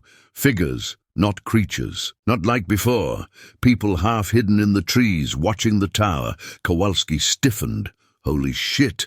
Graves didn't blink, because these weren't lost soldiers. These weren't survivors. Their skin was grey, stretched thin. Their limbs were too long, their heads tilted, bodies barely swaying in the wind, and their eyes were empty. Kowalski's voice was a whisper. "Those are the missing men." Graves' stomach turned. No, they weren't. They just wore their faces. Then all at once they smiled and the whisper came, "Help me." Graves raised his weapon, but they didn't move. They just stood there, waiting, smiling, as if they knew the apex wasn't done yet. This was just the beginning. Graves didn't move, didn't blink. The figures below stood motionless, their hollow, eyes locked on the tower. They weren't charging, they weren't attacking, they were waiting. The jungle around them felt suffocating. The thick air pressed against his skin, making every breath feel too heavy, too slow. Kowalski shifted beside him, his grip tightening on his rifle. "Captain, tell me you see what I see." Graves swallowed. He saw it, and he didn't like it. The figures below looked human. They weren't. Not anymore. The way they stood, their spines too rigid, their heads tilted at unnatural angles, their faces stretched in wide, identical grins. They wore the uniforms of the missing reconnaissance team, but their skin was grey, waxy, too thin over their bones. One of them stepped forward, not a walk, not a run, just a slow gliding movement. Then it spoke. "Help me." Graves jerked back, because the voice was his own. Kowalski let out a shuddering breath. No. Another figure moved forward, a different voice this time. "Please." Dunn's voice. Dunn was dead. Graves didn't hesitate. He fired. The gunshot split the silence, the muzzle flash illuminating the jungle in a brief explosion of light. The bullet hit center mass. The figure staggered, twitched, then it straightened again. And it laughed. The others joined in. A chorus of distorted, warped laughter. Kowalski fired next. 3 clean shots. The bullets tore through them, sending splashes of dark, thick liquid spraying onto the dirt. They didn't fall. They didn't bleed. They just smiled wider. Rex snarled from below. Then the figures moved. Fast. They didn't run. They didn't charge. They simply flickered forward. 1 second they were standing at the edge of the jungle. The next they were halfway up the tower. Kowalski shouted, "Shit! They're climbing!" Graves grabbed him by the vest and yanked him back. "Move!" They scrambled down the ladder, Rex already bolting toward the trees. The moment Graves's boots hit the ground, he turned, expecting the things to be right behind them. But they weren't. They had stopped. Still clinging to the tower, staring down at them, still smiling, still waiting. Kowalski's breath was uneven. Why aren't they following? Graves already knew, because they didn't need to.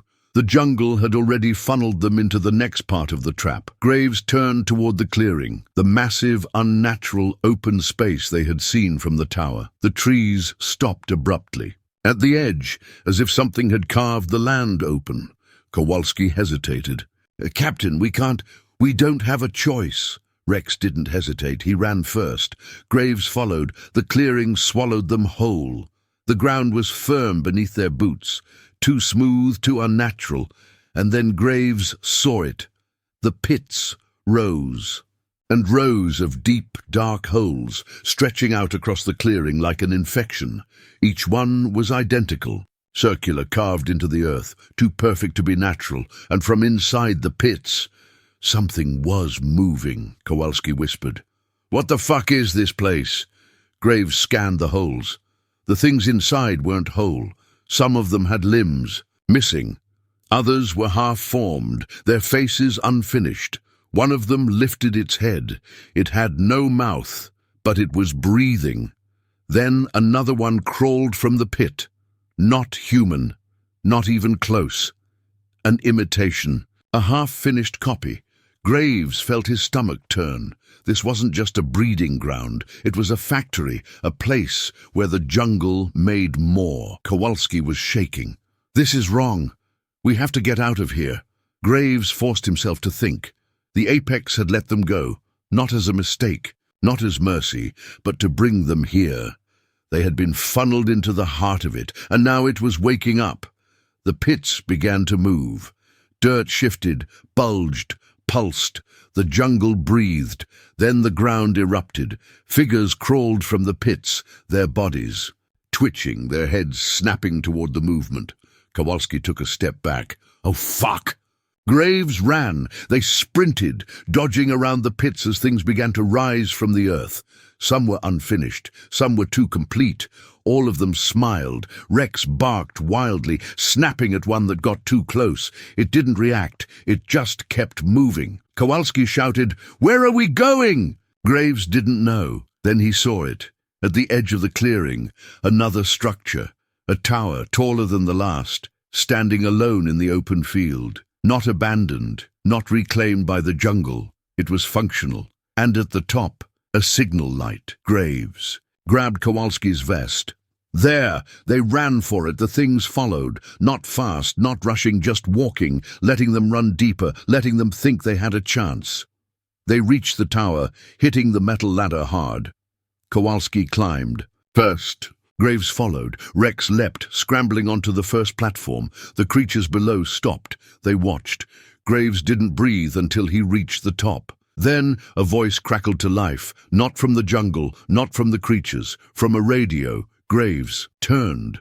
The top of the tower wasn't empty. A single communication station sat in the center, lights flickering weakly, and next to it, a corpse, still in uniform, still wearing a headset. Kowalski let out a broken laugh. Someone else made it. Here! Graves ignored him. He picked up the radio handset, tried not to look at the blood covering it. Then he pressed the button. Static. Then a voice. "This is Echo 1, requesting immediate evac." Graves's heart stopped, because that was his own voice, coming. From somewhere else, the radio crackled again. "Help me." The corpse in the chair shifted. Graves dropped the radio, because the thing wearing a uniform wasn't dead. It was waiting, and now it was waking up. Then the jungle laughed, and everything went dark. Graves gritted his teeth, his body stiff as the apex moved closer. The thing was watching him, towering above the others, its wide, grinning face reflecting the pale moonlight. It wasn't just a monster, it was the jungle. The thing wasn't separate from the horrors they had faced. It was the source, the center of whatever this place had become. The thing that had been waiting for them all along, and now it had them right where it wanted. Kowalski exhaled sharply, barely able to keep his rifle steady. "Cap, we don't walk away from this." Graves didn't take his eyes off the apex. No. He tightened his grip, but neither do they. The jungle shifted. The creatures lurched forward as one, not running, not sprinting, just closing in, waiting, playing, like it had done from the very start.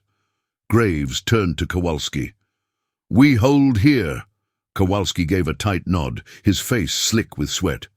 "We go down swinging," Rex snarled, baring his teeth. He was ready.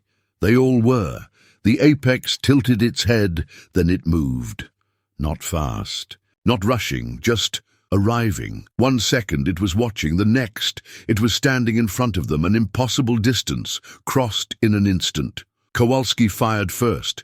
The shot hit dead center, right where a human heart should have been. The apex didn't react. Graves fired next, 2 shots, both straight to the head. The apex staggered slightly, twitched, then it laughed. Kowalski took a step back. Oh, Jesus! Then the creatures behind the apex moved, and the jungle erupted. The first one lunged. Graves spun, firing 3 rounds into its torso. It dropped, twitching but not dead. Kowalski fired at the next one, ripping through its leg, dropping it to the dirt.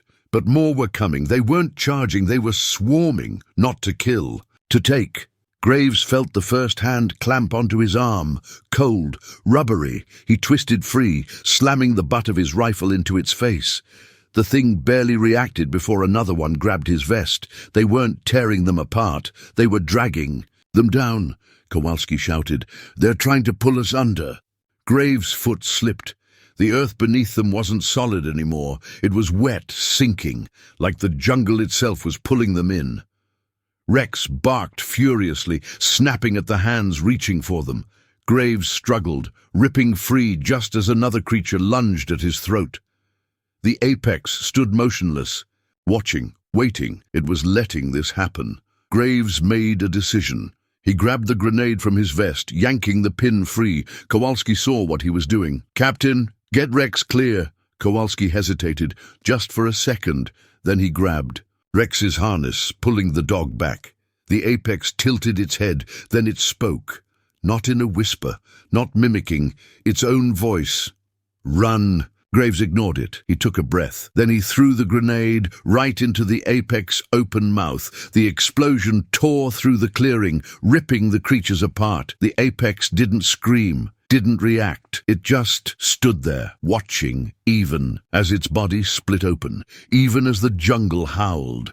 The force of the blast sent Graves sprawling into the dirt, his ears ringing. When he looked up, the apex was gone, not dead, just gone, and so were the others. The jungle was empty. Kowalski groaned, coughing. Did we do it?" Graves didn't answer, because he already knew. They hadn't won. The jungle had just decided to let them go. Again, they didn't wait. They ran. Through the trees, past the wreckage, past the burrow. They didn't stop until the jungle broke open, until they saw the first sign of civilization in days. A clearing, a radio tower. An actual extraction point. Kowalski collapsed onto his knees. I don't believe it." Rex barked once. Graves just stared, because something wasn't right. The tower wasn't rusted.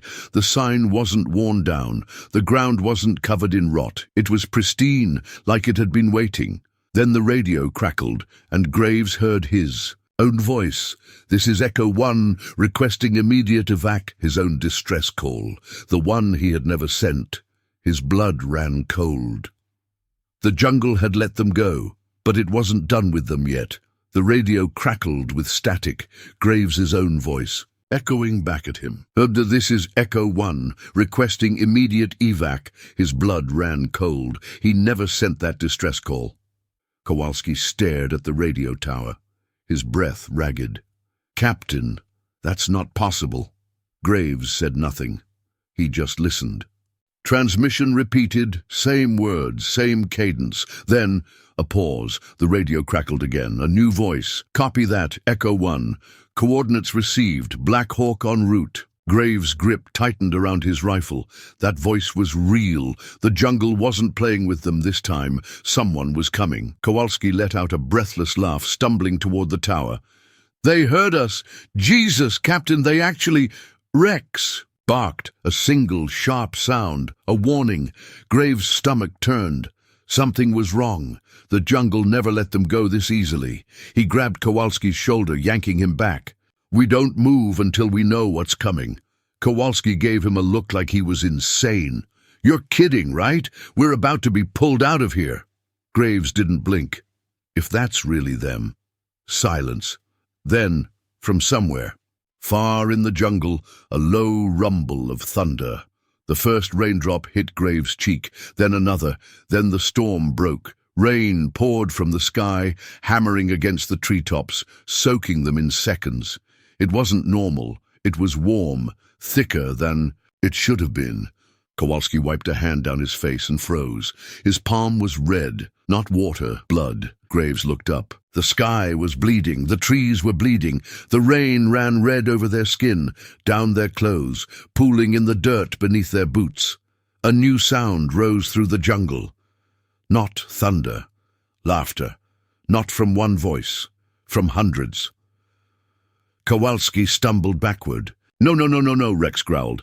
The jungle moved. Figures stepped through the rain, emerging from the tree line. Not fast, not hunting, just watching. They all wore faces they recognized: Ramirez, Miller, Dunn, Harris. Men they had seen die, and they were all smiling. The apex was nowhere to be seen, because it didn't need to be here anymore. This was its doing. The jungle had never needed to kill them. It just needed them to believe they had escaped. Kowalski's breath hitched. "Captain, what do we do?" Graves didn't know. Then the radio crackled again. "Echo 1, this is Black Hawk, 7 to 9, approaching LZ. Pop smoke." Graves's head snapped up. That was real. The voices in the jungle were taunting them. But this was their way out. He grabbed the smoke grenade from his vest, ripping the pin free. Kowalski turned to him. "Captain!" Graves threw it. The canister hit the mud, spinning, spewing thick red smoke into the air. A shadow rushed forward from the jungle. Kowalski fired. The bullet ripped through Ramirez's face. The thing didn't fall. It laughed. Graves fired next. A burst of gunfire ripping through the storm. The jungle screamed. More figures moved. More whispers. More laughter. The Black Hawk appeared through the rain. A real helicopter. Not an illusion. Not a trick. But it was too far. Kowalski shouted, "We have to move!" Graves didn't answer. He ran. They sprinted toward the extraction zone, boots kicking up mud and blood, bullets tearing into the jungle behind them. Rex stayed on Graves' flank, his teeth bared, snapping at shadows that flickered too close. Kowalski tripped. Graves yanked him up. The Black Hawk was almost there. The figures in the jungle didn't chase them, because they didn't need to. The whisper followed them. "You shouldn't be here." Then the ground collapsed. Graves barely had time to yell before everything dropped out from under them. The jungle floor split open, revealing an endless black abyss beneath. Kowalski vanished into the dark. Graves hit the edge, his hands scraping. For anything to hold, he caught a root, barely. The pit stretched below him, a chasm that had never been there before. It wanted him to fall. Above, the Black Hawk hovered. A rope dropped. A voice. "Captain Graves! Grab on!" Graves' arms screamed, in pain. His grip was slipping. Then Kowalski's hand reached up from the pit. Graves froze. Kowalski's face tilted upward, and he was smiling. A whisper. "Help me." Graves let go. Not down, up. His hands locked onto the rope, his body yanked skyward. The jungle howled. The faces in the pit screamed. Then silence. Graves hit the floor of the helicopter, breathing hard. Rex was already there, soaked in blood and rain, his body shaking. The Black Hawk lifted. The jungle shrank beneath them. Graves sat up, his hands still trembling. The radio crackled again. "You shouldn't be here." He grabbed the headset. From the pilot, his voice ragged. "Is this real?" A long pause. Then a human voice. "We've got you, Captain. You're going home." Graves exhaled. Then he looked at Rex. The dog was staring at the jungle below, ears flat, because it wasn't over. The apex was still down there, and it was still smiling. Then the jungle was gone, swallowed by the storm, and for the first time in days, Graves saw open sky.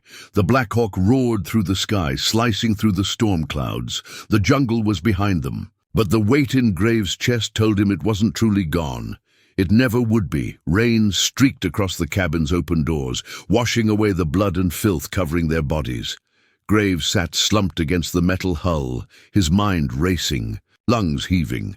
His fingers still twitched around his rifle, unwilling to let go. Across from him, Rex lay motionless, his sides rising and falling with each breath. He was alive. That was all that mattered. Kowalski was gone. The pit had taken him just like it had taken the others. And yet, Graves could still hear his voice. "Help me." It wasn't real. It couldn't be. But even now, with the jungle, nothing more than a dark blur beneath them. The whisper clung to his skull like a parasite. One of the flight medics leaned toward him, her eyes scanning his wounds. "Sir, are you injured?" Graves barely processed the question.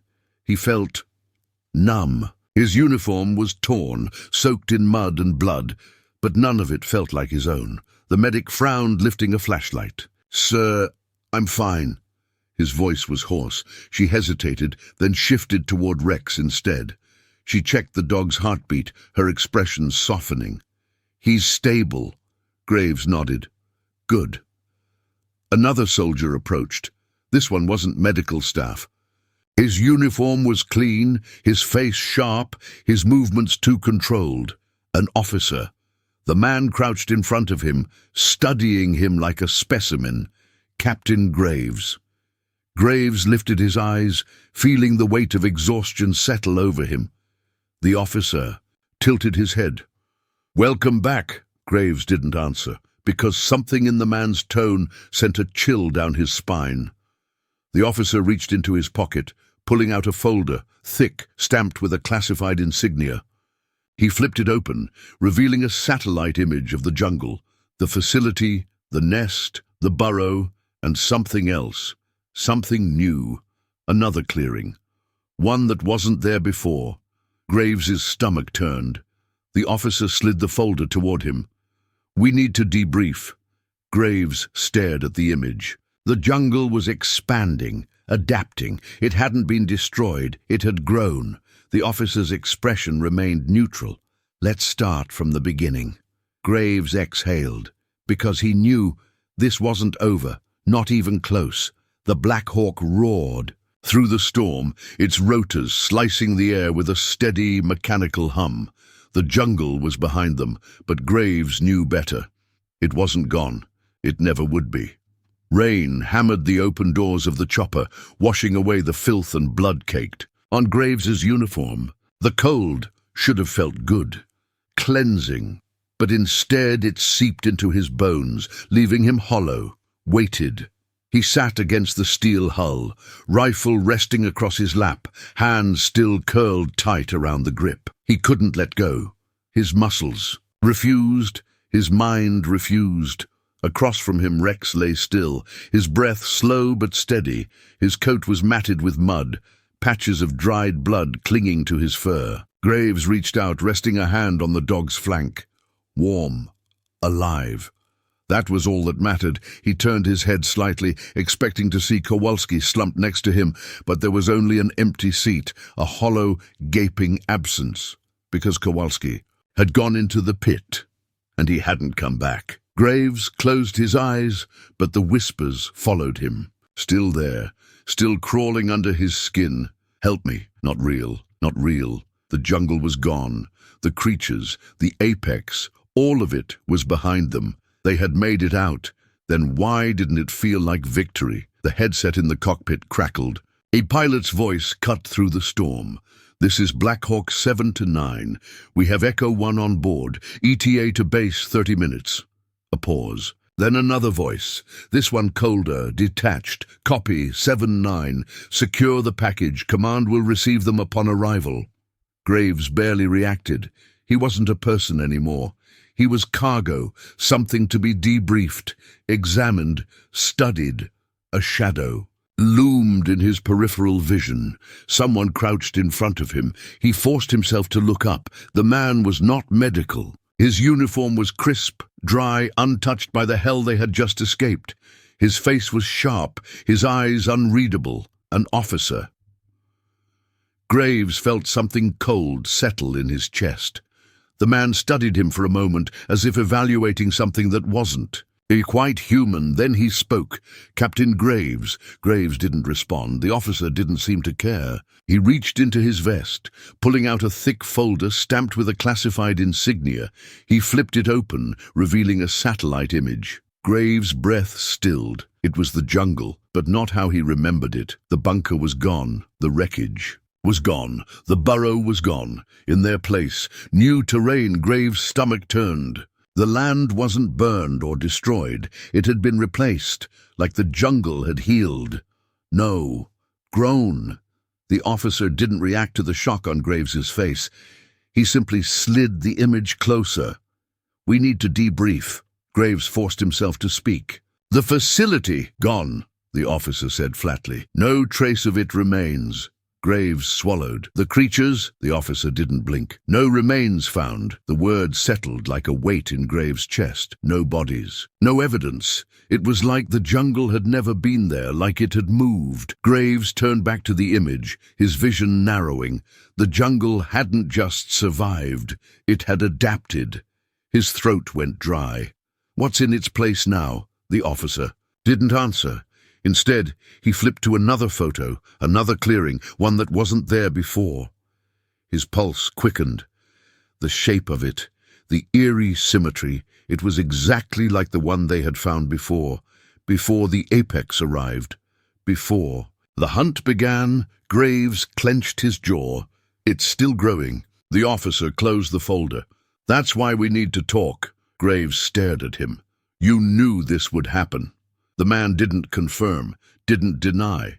That told him everything. They had sent him in knowing the jungle wouldn't die, knowing it would evolve.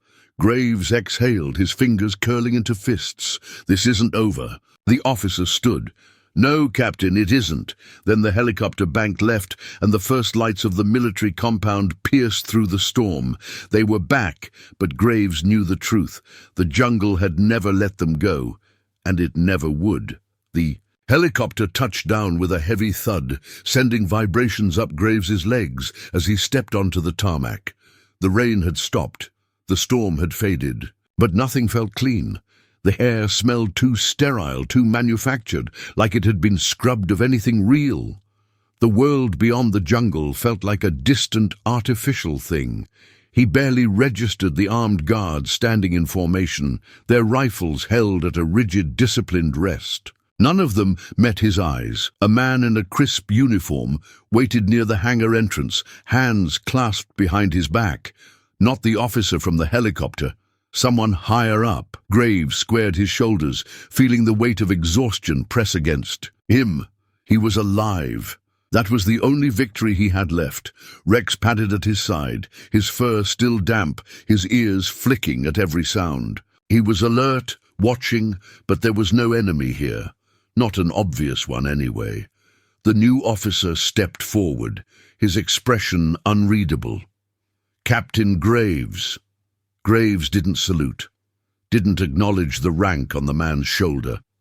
You already know what happened. The officer gave a small, empty smile. We'd like to hear it from you. Graves exhaled slowly. And what if I say no? A pause. Then the officer stepped aside, revealing the entrance to the debriefing facility. Bright white walls, no windows. We'd rather you didn't. Graves felt something cold settle in his gut. This wasn't a debriefing. This was containment. He glanced down at Rex. The dog's body was tense. He felt it too, but there was no choice. Graves stepped forward. The doors shut behind him with a soft, final click. The room was small, featureless. No clock. No visible cameras, just a steel table, 2 chairs, and a single folder resting in front of him. Graves sat, his movements slow, deliberate. His body was still running on instinct. The officer sat across from him, then he slid the folder forward. Graves didn't touch it. The officer laced his fingers together. Tell me about the jungle. Graves didn't blink. You already know what it is. The officer tilted his head slightly. Humor me. Graves leaned forward, resting his forearms on the table. He could still smell the jungle if he focused too hard. You sent us into something that wasn't supposed to exist. A place that wasn't just dangerous. It was alive. His voice was even, controlled. You didn't expect us to come back. The officer didn't deny it. Instead, he opened the folder. Inside were photos, the jungle, the facility, the bodies, but the images weren't from his mission. They were older. Graves' breath stilled. The officer turned the page, revealing another team. Not his. Different faces, different gear, same outcome. Graves clenched his jaw. How many? The officer's expression remained neutral. 5 teams. Graves' stomach twisted. Five teams had gone in, 5 teams had been lost, and they had kept sending more. He turned the page, more photos, more ruins, not just the facility, but other locations, other sites. His pulse quickened. The jungle wasn't the only one. There were more places like it, more things waiting beneath the surface. Graves forced himself to breathe. What the hell were you people doing? The officer's eyes flicked to him, assessing. Then finally, research. Graves slammed his fist against the table. You weren't researching. You were creating. A pause. Then, softly, yes, the single word felt like a bomb going off in his skull. He pushed back from the table, his chair scraping against the floor. You knew. The whole time you knew what was down there. The officer watched him carefully. We had theories. People died, we learned. Graves's hands curled into fists. What did you learn? The officer closed the folder. Then he leaned forward. That it can't be stopped. Silence. Graves felt his heartbeat pounding against his ribs. The officer sat back, exhaling slowly. Every attempt to destroy it has failed. Fire, chemicals, airstrikes, it always grows back. Graves stared at him. Then why send us in? The officer's lips pressed into a thin line, to see if it could be controlled. Graves went still. Controlled. His voice was quiet, dangerous. The officer didn't look away. We believe. The jungle isn't just alive. We believe it's... He hesitated, choosing his words carefully. Sentient. Graves swallowed hard. That's why it let us go. The officer nodded. It learns. Graves forced himself to breathe. Every instinct in his body screamed, this isn't over, because the jungle wasn't just some anomaly. It was thinking, watching, and now it knew them. It knew their weaknesses. Graves exhaled, leaning back in his chair. So what happens now? The officer stood. That depends on what you tell us. The door opened. 2 armed guards stepped inside. Graves didn't move because he knew what this was. This wasn't about a mission debrief. This was about control. They didn't need him for his survival. They needed him because he had been inside. Because the jungle had let him leave, and they wanted to know why. The officer nodded to the guards. Take him to the next stage. Graves inhaled. Then slowly he stood, because whatever came next, it wasn't an interrogation. It was another experiment. And this time, he was the subject. The guards escorted Graves through the narrow, sterile corridors of the facility. The air smelled of disinfectant and cold steel, a sharp contrast to the humid, rotting jungle he had left behind. But something about this place felt just as suffocating. They weren't taking him to a standard debriefing. This was something else. Graves kept his pace steady, his posture straight, but every nerve in his body was wired, watching, calculating. They hadn't cuffed him, hadn't restrained him, but the way the guards flanked him, the tightness in their grips around their rifles, told him everything. They weren't worried about him escaping. They were worried about what he had brought. Back, the thought sent an ugly shiver down his spine.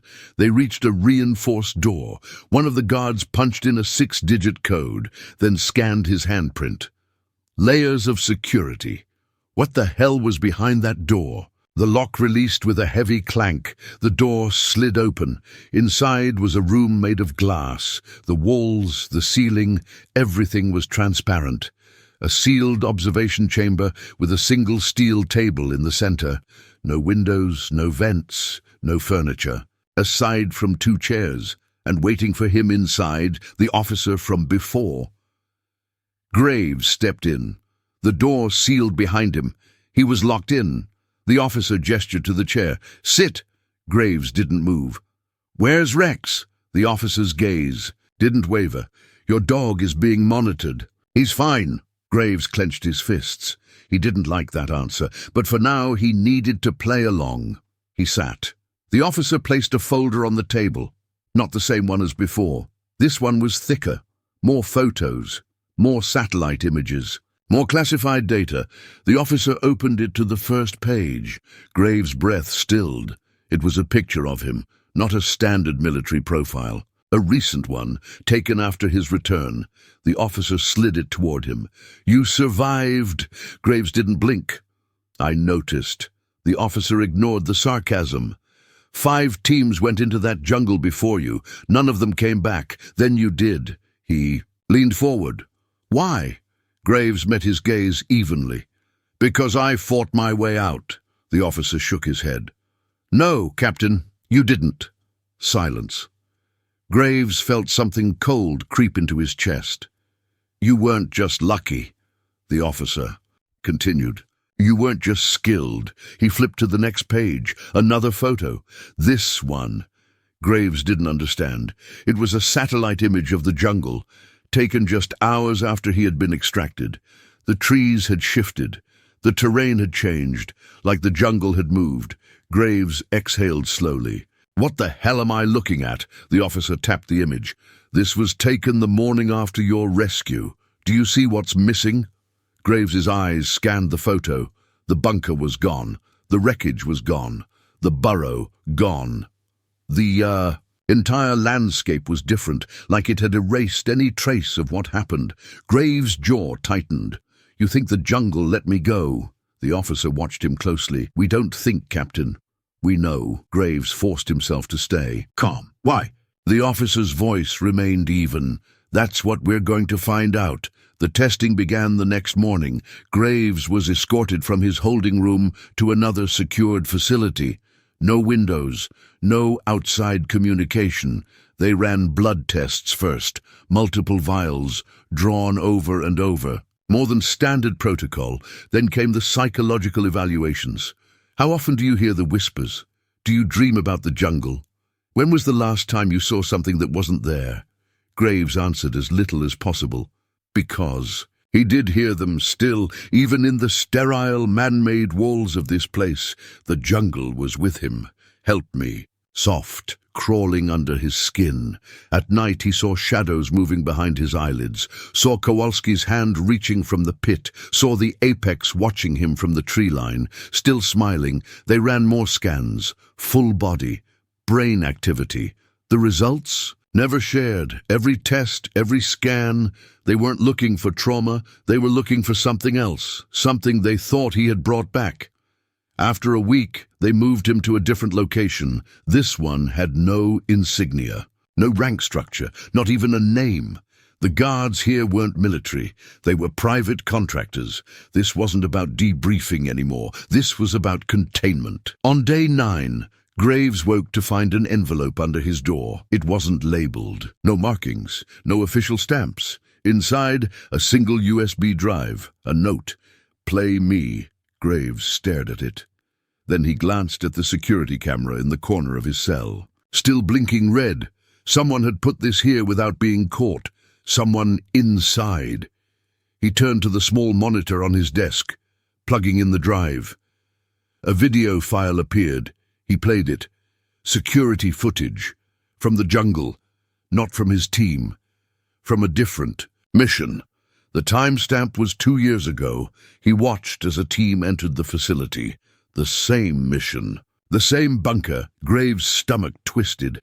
Then one by one the soldiers disappeared. Not killed. Taken, dragged into the shadows, into the trees. The footage flickered. The screen showed a new image. The apex, watching, waiting. Then it turned its head, staring directly at the camera. Like it knew it was being watched. The screen glitched.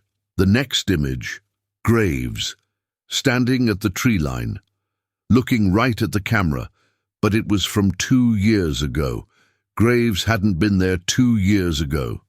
Had he? The screen flickered again. A final message appeared. "They knew. They sent you anyway." The video ended. Graves sat back, his chest tight. They hadn't sent him to survive. They had sent him to be part of it. And now, they were waiting to see if he still was. His blood ran cold. The jungle had never let him go. It was inside him now, watching, waiting. Graves didn't sleep that night. The video played over and over in his mind. Every frame seared into his memory. The jungle, the apex, himself 2 years ago, It didn't make sense, it wasn't possible, but the jungle didn't care about what was possible. The whisper had followed him back, crawled under his skin. You shouldn't be here. The lights in his cell flickered. A brief stutter, a pause in the hum of electricity. Graves glanced at the security camera in the corner of the room, still blinking red, still recording. Someone had smuggled that USB drive in, someone on the inside, someone who knew the truth. Graves turned back to the screen. His reflection stared at him from the black monitor, but something felt off. The edges of his vision blurred, like the jungle was still there, like it had never left. He clenched his fists, forcing his breath to steady. Focus, he had to think. Someone had sent him that footage. Someone wanted him to know, but why? And more importantly, where the hell was he? The next morning, 2 guards entered his cell. No words, no orders, just the silent expectation that he would follow. Graves didn't argue. They led him down the corridor, past identical steel doors, past security checkpoints that didn't ask for identification. This wasn't a military facility. Not anymore. The air smelled of disinfectant and cold metal, but there was something else underneath. Decay. Like something had been left too long in the dark. They reached a final set of reinforced doors. One of the guards scanned his hand on the biometric panel. A second later, the locks released with a deep metallic clunk. The doors slid open. Graves stepped inside. The first thing he noticed was the window, a massive glass panel stretching from floor to ceiling, separating him from the room beyond. The second thing he noticed, the thing inside. Graves froze. It was human-shaped almost. The limbs were too long, the spine arched in a way that made his skin crawl. The face. God, the face. It was trying to be human. Trying to be him. The skin was pale, stretched too tight. The eyes not quite right. Then, as if sensing him, it turned, its mouth pulled into a grin. Graves' blood ran cold. The officer from before stepped forward, his reflection catching in the glass beside him. It recognizes you. Graves's voice came out hoarse. What the hell is this? The officer studied him. Then he nodded to the glass. Look closer. Graves' gut twisted, because the thing on the other side, it wasn't just a mimic. It was wearing his old uniform, the insignia, the torn sleeve from when he had fought the Apex, and on the chest pocket, his name, Graves. His breath came slow, measured, controlled. It was a copy, no, a replacement. The officer spoke, his tone disturbingly calm. We found it near the extraction zone, just standing there. It didn't resist.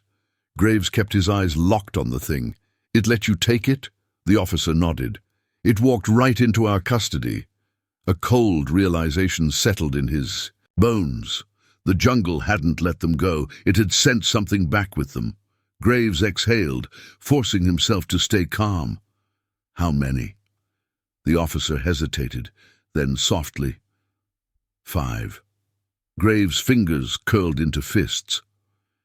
And you kept them? The officer didn't blink. We study them. Graves turned, his voice low. You think you can control them? The officer's lips twitched, not quite a smile. We have to try. Graves turned back to the glass. The thing was still smiling, still watching. But then it moved. Not a step, not a twitch. It flickered. 1 second it was staring straight at him. The next it was closer. Graves jerked back. The officer didn't react. The others have displayed similar behavior. Unusual speed.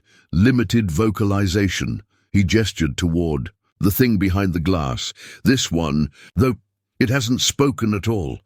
Graves swallowed hard, because he knew why. It was waiting. Then the thing tilted its head, and in his own voice it whispered, "Help me!" Graves lunged. His fists slammed against the glass. You need to burn them. Now. The officer remained perfectly still. We can learn from them. Graves' breath was sharp, controlled. You don't understand.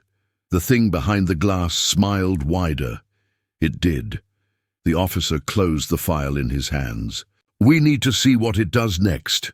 Graves felt something in him snap. He turned, swinging a fist, but before he could make contact, a guard slammed him into the wall. Another grabbed his arms, twisting them behind his back. The officer finally reacted with mild amusement. "You're still not in control here, Captain." Graves gritted his teeth, his entire body vibrating with rage. The officer gestured to the guards. "Take him back." The guards dragged Graves from the room. The last thing he saw, his own reflection in the glass, and the thing behind it, watching him leave, still smiling. The next 3 days were isolation, no questions, no updates, no wrecks. The only sound was the occasional radio transmission from the guards. But then, on the 4th day, something changed. The alarms blared at 3:07 a.m. Graves jerked awake. Red emergency lights flashed in the hall. Something had gone wrong. He was on his feet in an instant, already at the door. But it didn't open. Not yet. The intercom crackled. "Containment breach." Graves' pulse pounded. Not an accident, not an attack, an escape. Then he heard it, soft, crawling through the vents, through the walls, a whisper. "Help me." Graves stepped back. It had begun.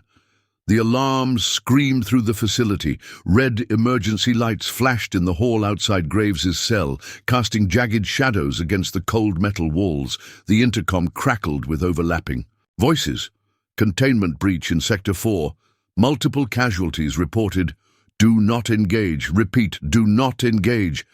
Graves pressed his hands against the cold steel of his door, his heart pounding. He knew exactly what was happening. They had let it out, or worse, it had let itself out. Another transmission cut through the chaos. Subject mimicking personnel. Trust no one. Then static. Graves' blood ran cold. The copies were loose, and no one could tell the difference. He took a slow breath. Stay calm. Think. They wouldn't let him out, not yet. Not until they had full control of the situation, which meant he was on his own. He turned to the ceiling vent. The security camera in the corner blinked red, its gaze fixed on him. Someone was watching. Someone didn't want him involved. He wasn't going to ask permission. Graves climbed onto the steel cot, reaching up to the vent's grate. His fingers dug into the metal slats, pulling hard. It held, but not for long. Another siren blared. The red lights cut out. For a brief, horrifying second, everything was dark. Then, the whisper. "Help me." Not from the speakers, not from the guards, from inside the cell. Graves didn't turn, didn't look. If he looked, it would be real. He yanked the grate loose, tossing it aside, and pulled himself into the vent, just as the lights flickered back on. His heart pounded. Below him, his own voice echoed back. "You shouldn't be here." Then, the door unlocked, and something stepped inside. Graves didn't wait. He crawled. The ventilation shafts were tight, suffocating. His body moved on pure instinct, knees and elbows scraping against metal as he maneuvered forward. The facility stretched out below him, illuminated in harsh flashes of red emergency lights. Gunfire. Screams. Then, a silence that felt too sudden. He reached the next grate, peering down. Bodies, guards, scientists. Some still clutching their weapons, others frozen in death. Their faces contorted into something wrong. Their expressions were too still, too forced, like they had been made to smile. Graves forced himself to breathe. A figure moved in the corridor below. He went rigid. Not a guard, not human. It walked with purpose. No hesitation, no wasted movement. It wore a uniform. One of the researchers, but Graves saw the way it moved, wrong. Then just before turning the corner, it stopped and looked up, right at him. Graves's breath stalled. It knew. Then it grinned, and the whisper followed. "Run." Graves did. The vents led him deeper. He followed the heat, the circulation of air, heading toward the main control room. If there was any chance of stopping this, it would be there. He dropped down from the shaft, landing in a crouch. The hallway ahead was dark, the only illumination coming from a row of shattered monitors. Rex was out there somewhere. He had to find him. Graves kept moving. His boots barely made a sound against the tile. He passed more bodies. Some familiar, some unrecognizable, some that weren't bodies at all, just empty uniforms. Then, ahead, a sound, breathing deep, ragged. Graves raised his rifle. A figure slumped against the far wall, half hidden in shadow, still alive, or at least not dead yet. He moved closer. "Identify yourself." The figure shifted. Graves tightened his grip. "I said identify yourself." A long pause. Then, "Captain?" Graves's stomach turned. He knew that voice. Kowalski. But that was impossible. Kowalski had fallen into the pit. Graves took a slow, measured breath. "If it's really you, tell me something only Kowalski would know." Silence, then a low chuckle, and the thing stood. Not human, not even close. Graves fired. The bullets ripped through it, tearing into flesh that wasn't flesh. The thing staggered, twitched, but didn't fall. It smiled. Then it moved. Faster than anything should be able to move. Graves barely had time to throw himself backward as it lunged. Claws outstretched, it hit the wall behind him, splitting the concrete like paper. Graves rolled, bringing his rifle up again, but it was already gone. The only thing left was the whisper, "You shouldn't be here." Graves didn't hesitate. He ran. The control room was ahead. The doors were wide open. Graves rushed inside, locking them behind him. His chest heaved, his mind racing. Monitors flickered, half destroyed. Security feeds showed empty hallways, except for one, Sector 4. A single holding cell. A figure sat inside. Still. Watching the camera, Graves' heart slammed against his ribs. The apex.